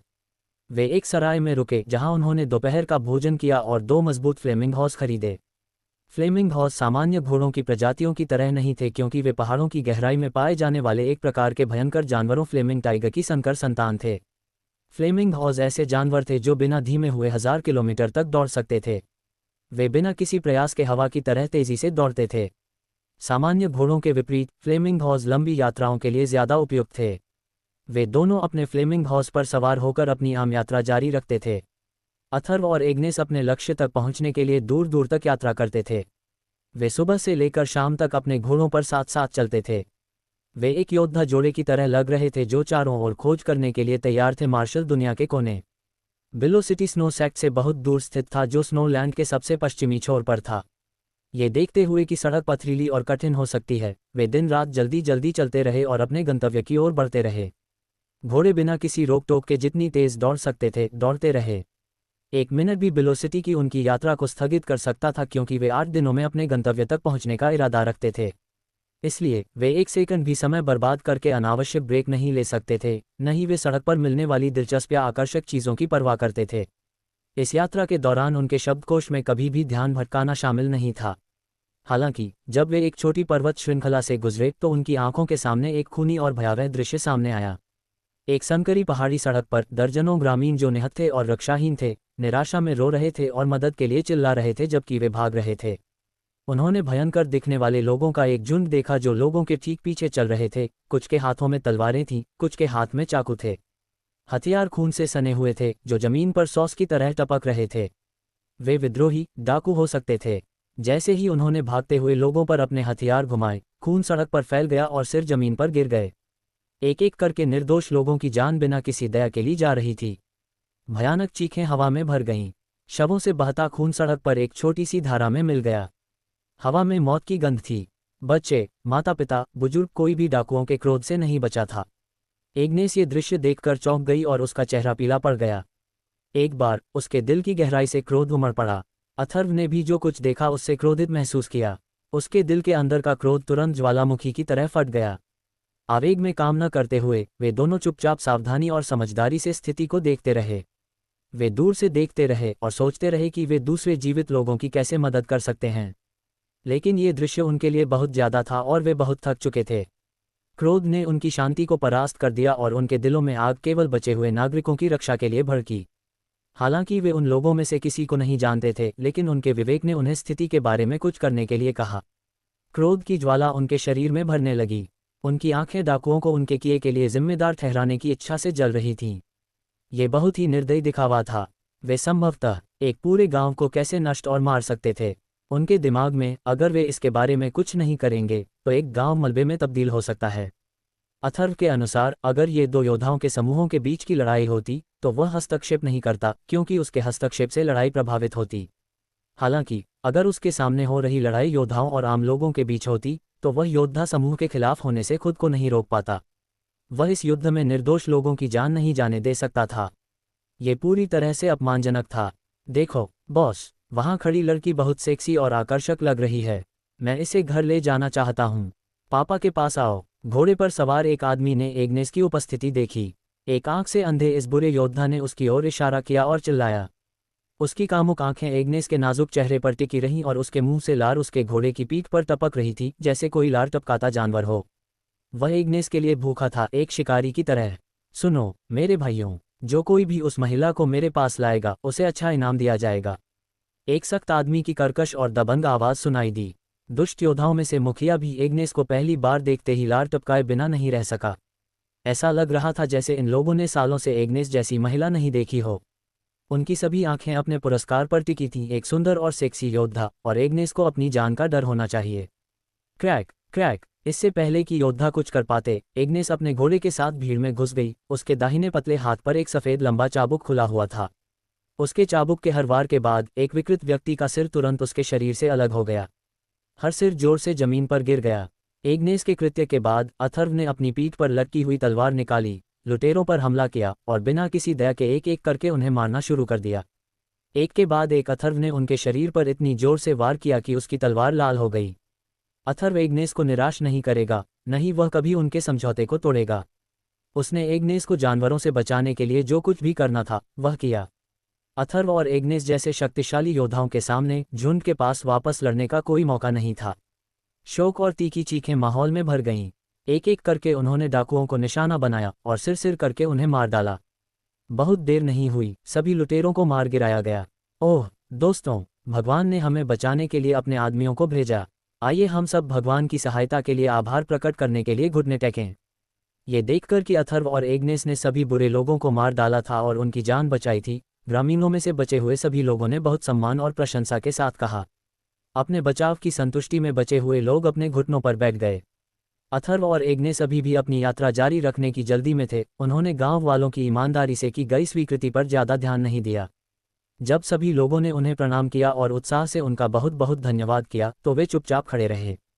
उन दोनों ने मासूम लोगों की ओर सिर हिलाया, अपने घोड़ों पर सवार हुए और उस जगह से बाहर निकल गए। इस घटना ने अथर्व को गहराई से प्रभावित किया और उसे गहरे विचारों में डुबो दिया। इस दुनिया का कानून जंगल के कानून की तरह ही क्रूर है और मार्शल दुनिया भी वैसी ही है। कमजोर लोग ताकतवर लोगों का शिकार बन जाते हैं, क्योंकि ताकतवर ही दुनिया और उसमें मौजूद हर चीज़ पर राज करते हैं। कमजोर लोगों की नियति यह है कि उनके साथ जानवरों जैसा व्यवहार किया जाए। क्या यही असली दुनिया का नियम है? शिकार करना या शिकार होना? जैसे जैसे ये स्पष्ट होता गया, अथर्व के मन में संदेह की छाया चमक उठी। अथर्व के लिए इसे अपने मन से निकालना बहुत मुश्किल हो गया। इस दिन से पहले उसके जीने का मतलब खुद के लिए और उन लोगों के लिए था जिन्हें वह प्यार करता था। खुद को सुधारने का उसका एकमात्र उद्देश्य खुद को और अपने परिवार की रक्षा करने के लिए पर्याप्त रूप से मजबूत बनना था। लेकिन जो कुछ हुआ उसके बाद उसके दिल के अंदर उसने अपने सुधार के उद्देश्य के लिए कुछ और पाया, न्याय को कायम रखना, निर्दोष कमजोरों को ताकतवरों की हिंसा से बचाना। अगर उसके दिल में न्याय की भावना नहीं होती तो अथर्व उन सभी ग्रामीणों को बचाने की जहमत नहीं उठाता। उसे ऐसा करने की ज़रूरत नहीं थी, वह बस ऐसा करना चाहता था। हालांकि उसने अपने पिता द्वारा कई साल पहले कही गई बात को याद किया, इस दुनिया में कोई न्याय नहीं है। हम या तो शिकारी हैं या बचे हुए लोग। न्याय पर भरोसा मत करो। तथाकथित न्याय तुम्हें केवल तभी मारेगा जब तुम इतने मूर्ख हो कि उसके झांसे में आ जाओ। मेरे पिता ने मुझे एक बार ऐसा क्यों सिखाया था? क्या मुझे उनकी बातों पर ध्यान देना चाहिए और अपने दिल के अंदर बनी न्याय की छाया को त्याग देना चाहिए? हालांकि यह मेरे लिए अच्छा होगा क्योंकि मैं अपना सारा कीमती समय साधना पर ध्यान केंद्रित करने और फिर अपने प्रियजनों की रक्षा करने के लिए पर्याप्त रूप से मजबूत बनने में बचा सकता हूँ। क्या इससे मैं दूसरों के प्रति कम सम्मान रखूंगा और न्याय को अनदेखा करूंगा? अथर्व इस समय और अधिक उलझन में था क्योंकि उसका दिल और दिमाग सही उत्तर के लिए संघर्ष कर रहे थे। ऐसा लग रहा था जैसे वह किसी अनसुलझी पहेली का उत्तर खोज रहा हो। अचानक ग्रेस का ख्याल उसके दिमाग में कौंधा और अथर्व ने तुरंत विचार को पकड़ लिया। क्या मास्टर ग्रेस न्याय के लिए मेरी मदद नहीं कर रहे थे? क्या मास्टर ग्रेस मेरे पिता की राय से सहमत होंगे? जितना अधिक वह इसके बारे में सोचता उतना ही अधिक वह उलझन में पड़ जाता। वह अपने पिता की राय की अनदेखी नहीं कर सकता था। उसके दिल में भारीपन था। समाधान न खोज पाने की स्थिति में अथर्व एग्नेस से पूछने के लिए मुड़ा और समाधान के लिए कहा। वह उसके पास गया और उसके कंधे पर हाथ रखा ताकि वह चौंक न जाए। फिर उसने पूछा, एग्नेस, तुमने उन ग्रामीणों की मदद करने और उन्हें बचाने की पेशकश क्यों की? ये तुम्हारा कोई काम नहीं था, है न? अध्याय 78 वेलोसिटी। तो तुमने ऐसा क्यों किया? एग्नेस ने पूछा, अथर्व के सवाल पर स्तब्ध। मुझे यकीन नहीं है, लेकिन शायद यह मेरे अंदर के उग्र क्रोध के कारण था। अथर्व ने उत्तर दिया, मैं जानता हूं तुम्हारा क्या मतलब है।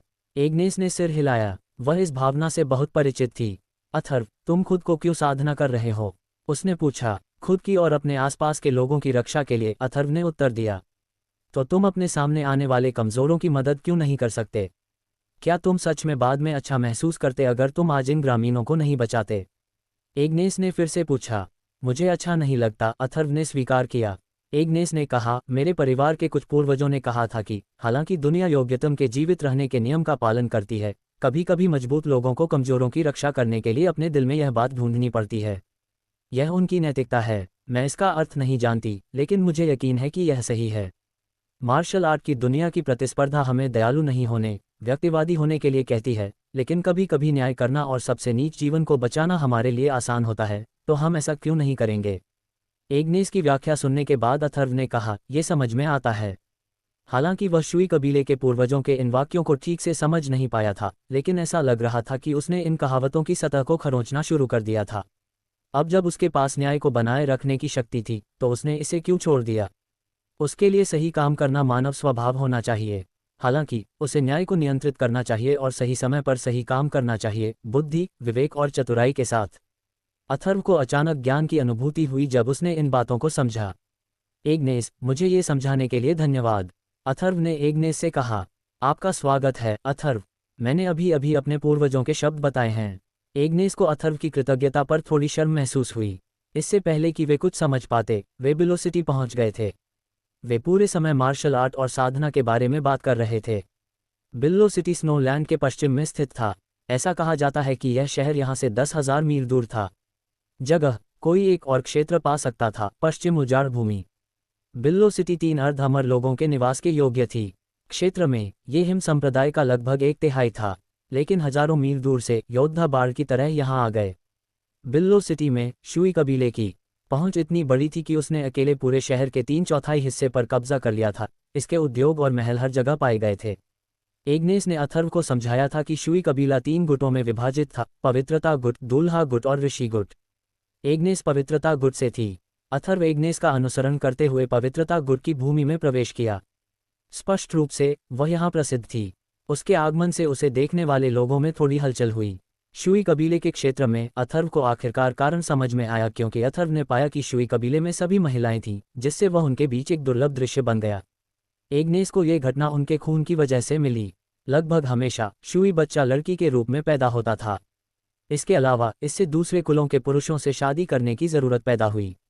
वाह, इस जीवन की कल्पना करना मुश्किल है। क्या खास खून है? अथर्व ने जोर देकर सोचा। वह सिर्फ स्टोन सिटी में रहता था, इसलिए उसके नज़रिए को अभी भी कुछ विस्तार की ज़रूरत थी। लेकिन शुई कबीले के शिष्यों को निश्चित रूप से पहले से ही सूचित किया गया था कि एग्नेस ने उन्हें उनके साथ प्रतिस्पर्धा करने के लिए आमंत्रित किया था। ये शिष्य बहुत उत्साही थे, बार बार पूछ रहे थे कि क्या अथर्व एग्नेस का आदमी है। कुछ ने तो ये भी कहा कि चूंकि वह नहीं है, इसलिए वे उसकी महिला हो सकती हैं। अथर्व नाराज था, खुद से शिकायत करते हुए, वे बहुत ज्यादा जिद्दी हैं। सौभाग्य से एग्नेस को उसके आगमन पर प्योरिटी गुट के बुजुर्गों ने बुलाया था, ताकि अथर्व उसके पीछे चल सके और उसके चारों ओर शोर मचा रही सभी महिलाओं से बच सके। एक बड़े हॉल में 4 युवा विवाहित महिलाएं और एक अधेड़ उम्र का आदमी मंच पर बैठे थे। उनकी आभा को महसूस करते हुए अथर्व बता सकता था कि वे सभी बोन रीइंफोर्समेंट के ओवरमैच थे। वे पवित्रता गुट के 5 बुजुर्ग थे। हॉल में कुल 9 शूई शिष्य एकत्र हुए थे। हर एक के बगल में एक पुरुष योद्धा खड़ा था। अथर्व की तरह उन सभी को आमंत्रित किया गया था। इनमें से कुछ योद्धा शांत थे जबकि अन्य अभिमानी लग रहे थे। प्रत्येक की अपनी अलग विशेषता थी। एग्नेस और अथर्व लोगों का ध्यान आकर्षित करते हुए अंदर आया। एग्नेस के प्रवेश करते ही एक महिला ने व्यंग्यात्मक लहजे में कहा, एग्नेस, तुम्हारी हिम्मत कैसे हुई कि तुम 5 बुजुर्गों और इतने सारे अन्य लोगों को अपने लिए इंतजार करवाओ। एग्नेस ने ठंडे स्वर में उत्तर दिया, शेरी, मैं खुद बुजुर्गों से माफी मांगूंगी। तुम्हें मुझे डांटने का अधिकार नहीं है। तुम मेरी मां नहीं हो। ये स्पष्ट था कि वे दोनों के बीच संबंध ठीक नहीं थे। एग्नेस बुजुर्गों के पास गई और बहुत माफी मांगी। एग्नेस के इस जवाब पर शेरी क्रोधित हो गई। वह स्पष्ट रूप से परेशान थी जब तक कि उसके बगल में बैठे व्यक्ति ने उसे सांत्वना नहीं दी। अथर्व ने उसकी बातें स्पष्ट रूप से सुनी। वह शेरी से कह रहा था कि वह कल प्रतियोगिता में अथर्व को हरा देगा ताकि एग्नेस अन्य गुटों के साथ प्रतिस्पर्धा करने की योग्यता खो दे। इसके अलावा उन्होंने उसे नरक में डालने की योजना बनाई। आप में से 10 लोग पवित्रता गुट के प्रतिभाशाली हैं। बिल्लो सिटी पर शासन करने की स्थिति को खोए हुए 3 साल हो चुके हैं। इसलिए ग्रैंडमास्टर ने उस शिष्य को पुरस्कृत करने का फैसला किया है जो हमारे गुट के लिए भूमिका वापस जीत सकता है। एग्नेस की ओर इशारा करके उसकी माफी स्वीकार करने के बाद एक बुजुर्ग ने कहा। शूई कबीले के 10 शिष्य ही नहीं बल्कि अथर्व सहित 10 पुरुष भी यह शब्द सुनकर बहुत उत्साहित थे। एक अर्धअमर से मिलने वाला इनाम अच्छा होना चाहिए, इसलिए पुरुष योद्धा भी अपना हिस्सा पाने के लिए उत्सुक थे। युवा योद्धाओं को उत्साह से हिलते हुए देखकर मंच पर मौजूद 5 बुजुर्गों ने सिर हिलाया। ये जोश वही था जो वे देखना चाहते थे। ठीक है, तो आज आप आराम कर सकते हैं। कल हमारे पास ये निर्धारित करने के लिए प्रारंभिक चरण है कि कौन हमारा प्रतिनिधित्व करेगा और इस प्रकार अन्य गुटों के साथ प्रतिस्पर्धा करेगा। बुजुर्ग ने कहा, एक और बात, शूई के शिष्यों के रूप में आपको तलवारबाजों को अच्छी तरह से उन्मुख करना चाहिए। हाँ, एल्डर, शिष्यों ने दोहराया। ठीक है, तुम्हें बर्खास्त कर दिया गया है। हन्फ, कल देखोगे, शेरी ने एग्नेस से क्रूरता से कहा जब वह हॉल से बाहर निकली। आज का मजा लो बेटा, हो सकता है कि कल के बाद तुम बिस्तर से कभी न उठो। शेरी के पुरुष साथी ने अथर्व को धमकी भरे अंदाज में चेतावनी दी। अथर्व, वे बेवकूफ हैं, उनकी बात मत सुनो, एग्नेस ने आंखें घुमाते हुए कहा। वह अपने नाजुक और पतले हाथों से अथर्व को दूर ले जा रही थी। रात एक झटके में बीत गई थी। अगले दिन प्योरिटी फैक्शन का चौक पहले से ही लोगों से भरा हुआ था। वे सभी महिलाएं लग रही थीं। चौक के ठीक बीच में 2 विशाल रिंग बनाए गए थे। अथर्व और उसके साथी योद्धा भी अब किसी भी क्षण लड़ने के लिए रिंग में आ गए थे। आज चुनौती का सामना एग्नेस और उसके साथी शूई शिष्यों से नहीं बल्कि उनके साथियों से था जिन्हें उन्होंने आमंत्रित किया था। सज्जनों, आप जानते हैं कि गुटिया प्रतियोगिताएं हमारे लिए बहुत महत्वपूर्ण हैं, इसलिए कृपया समझें कि आप में से 10 में से केवल एक ही विजेता हो सकता है। कल के बुजुर्ग ने मंच पर चढ़ते हुए कहा, आज आप लोगों के बीच लड़ाई 2 समूहों में लड़ी जाएगी। सबसे पहले दोनों समूह तय करेंगे कि उनमें से सबसे मजबूत कौन है और फिर वे दोनों आपस में लड़ेंगे। कृपया पहले ड्रॉ करें। यदि आप एक नंबर निकालते हैं तो 1 रिंग करें और यदि नहीं निकालते हैं तो 2 रिंग करें। जल्द ही अथर्व और अन्य ने ड्रॉ पूरा कर लिया और दोनों रिंगों के बीच बराबर बराबर बंट गए। यह अफसोस की बात है कि आप मेरे साथ एक ही रिंग में नहीं हैं, शेरी के साथी ने व्यंग्यात्मक ढंग से कहा जैसे ही उसने अथर्व के हाथ की ओर देखा। आपको अपनी किस्मत के लिए भगवान का शुक्रिया अदा करना चाहिए, अथर्व ने व्यंग्य किया। तुम आग से खेल रहे हो। तुम्हें पता है क्या, मैं तुम्हें कष्ट दूंगा भले ही हम एक ही रिंग में न हों। मैं तुमसे वादा करता हूं। ठीक है सज्जनों, अब कृपया अपने अपने रिंग में युद्ध करें।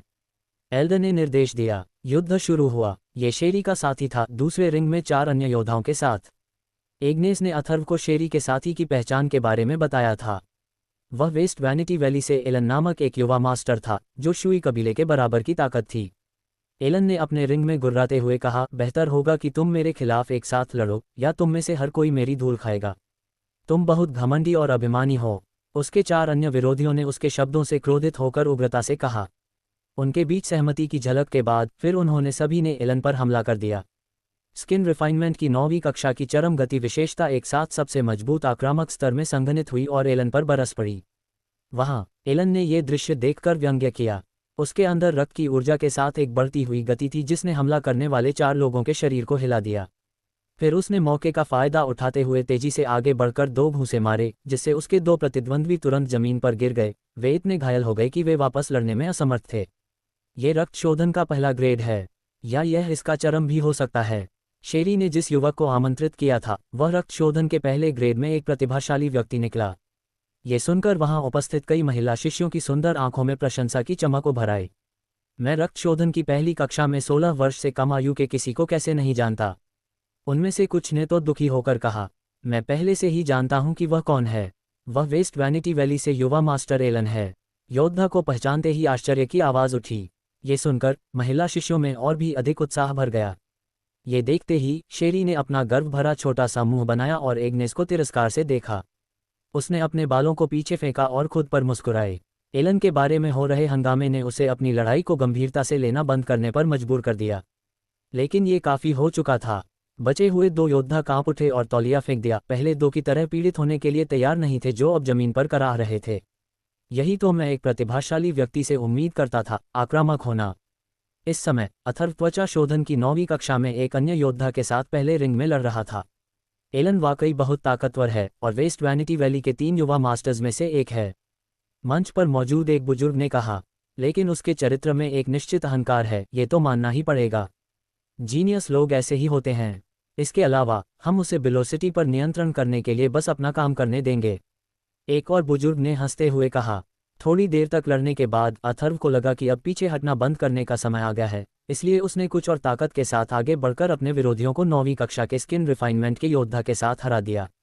एक मध्यम रूप से प्रबंधनीय लड़ाई के बाद अथर्व आखिरकार विजेता बनकर उभरा। क्या वह सिर्फ कमजोर होने का नाटक कर रहा है? एग्नेस ने खुद से कहा। वह नाटक करने में वाकई बहुत अच्छा है। कितना मूर्ख आदमी है, लेकिन इसके बारे में सोचने पर यह एक अच्छी रणनीति है। शेरी और एलन को पता नहीं चलेगा कि आगे क्या होने वाला है। एग्नेस को यह सोचकर खुशी हुई। अथर्व और एलन अब एक ही रिंग में थे और सभी ने अपना ध्यान 2 आने वाले योद्धाओं के बीच तनाव पर केंद्रित कर दिया था। बेशक एलन फोकस था। बहुत से लोग नहीं जानते थे कि अथर्व कौन था। आपको क्या लगता है कि इन 2 युवकों में से कौन जीतेगा? मंच पर बैठे बड़े एल्डर ने दोनों को देखते हुए पूछा। अच्छा, क्या आपने अभी तक कुछ खोजा है? मुझे यकीन नहीं है, लेकिन मैं बता सकता हूं कि एग्नेस द्वारा लाया गया यह अथर्व कुछ हद तक रहस्यमय है और वह स्नो सेक्ट का शिष्य भी है।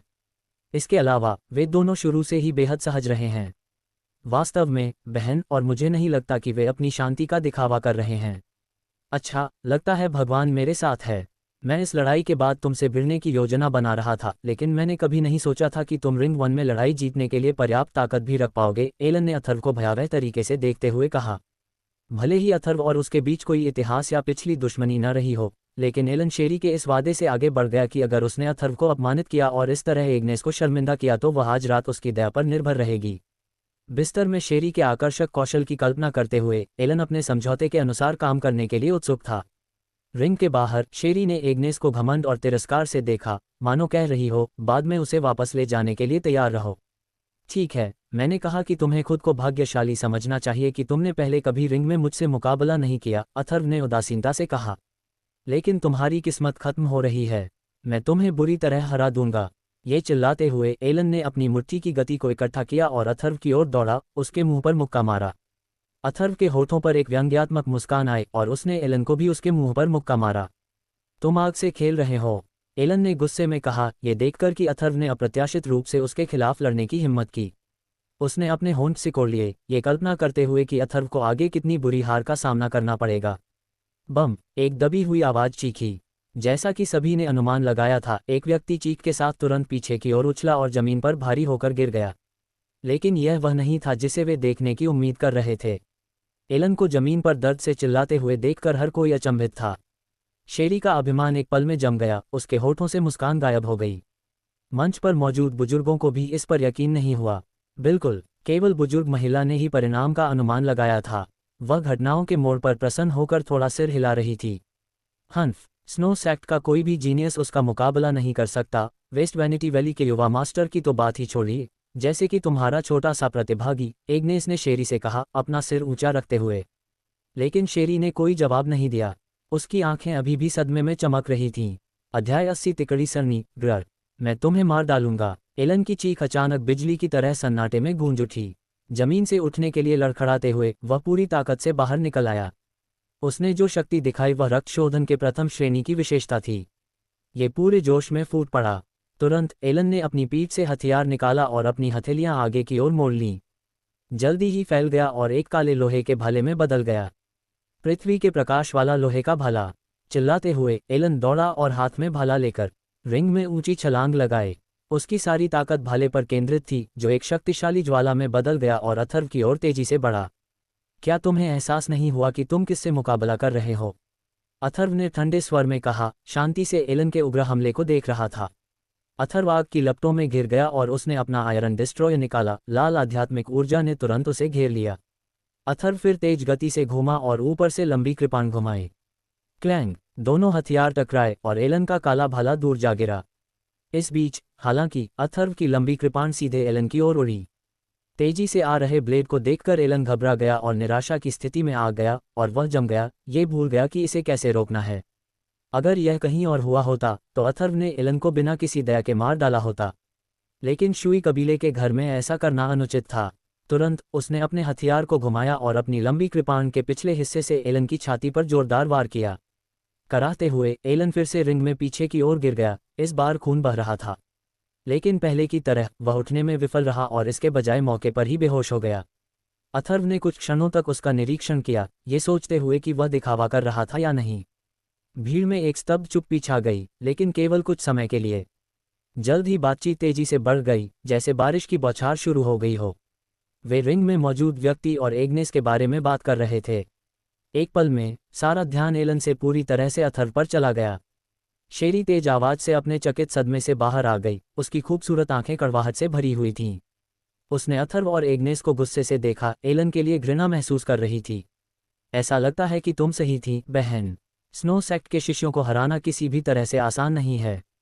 एग्नेस को पहले वहां भेजना वास्तव में एक बुद्धिमानी भरा फैसला था, एक अन्य बुजुर्ग ने आह भरी। ये सही है। आखिरकार इनाक्ष आत्मा के साथ संबंध बनाना फायदेमंद है। मुझे लगता है कि इसके बाद अगर मौका मिले तो स्नो सेक्ट में और अधिक शिष्यों को भेजना एक अच्छा कदम होगा। भले ही वे साधना में असफल हो जाएं, फिर भी उन्हें कुछ उत्कृष्ट शिष्य मिलेंगे जो उन्हें प्रेरित कर सकते हैं, बुजुर्ग महिला ने जवाब दिया। फिर वह खड़ी हुई और कुछ शिष्यों से एलन को रिंग से बाहर ले जाने और उपचार के लिए चिकित्सक के पास ले जाने के लिए कहा। फिर उसने औपचारिक रूप से घोषणा की कि अथर्व और एग्नेस गुटिया प्रतियोगिता के लिए योग्य हो गए हैं। रिंग से बाहर निकलकर अथर्व एग्नेस के पीछे पीछे उनके क्वार्टर में वापस चला गया। हालांकि रास्ते में कई लोग, चाहे वे एग्नेस को जानते हों या नहीं, सभी जोश से उसके पास आए, उत्साह से बातें करते हुए। अथर्व फिर से शुई शिष्यों के उत्साह से अभिभूत हो गया। हालांकि यह आश्चर्यजनक नहीं था। शुई कबीले में बहुत सी महिलाएं थीं जो निश्चित रूप से उसके जैसे शक्तिशाली प्रतिभाशाली योद्धा से मिलने के अवसर पर कूद पड़ेंगी। सौभाग्य से एग्नेस का शिष्यों के बीच बहुत सम्मान था और उसने उन्हें उसे जगह देने का आदेश दिया ताकि अथर्व शांति से जा सके। गुटिया प्रतियोगिता 3 दिनों में होगी, इसलिए इन दिनों में अच्छी तरह आराम करो। एग्नेस ने अथर्व को उसके क्वार्टर में ले जाते हुए कहा, अगर आपको इन 3 दिनों में कभी भी किसी चीज़ की ज़रूरत हो तो मुझे बताएं। क्यों तुम इन 3 दिनों में मेरे साथ नहीं रहोगे? मुझे यकीन है कि अगर तुम मेरा साथ दोगे तो मैं गुटिया प्रतियोगिता जीतने के लिए बेहतर मौका पाऊंगा। अथर्व ने कुलीन एग्नेस के साथ छेड़खानी की। चेहरे पर उदासी, एग्नेस ने उसे अनदेखा कर दिया। उसने उसे दरवाजे से अंदर धकेल दिया और चली गई। वह जानती थी कि उसके लिए उसके साथ वहां रहना खतरनाक होगा।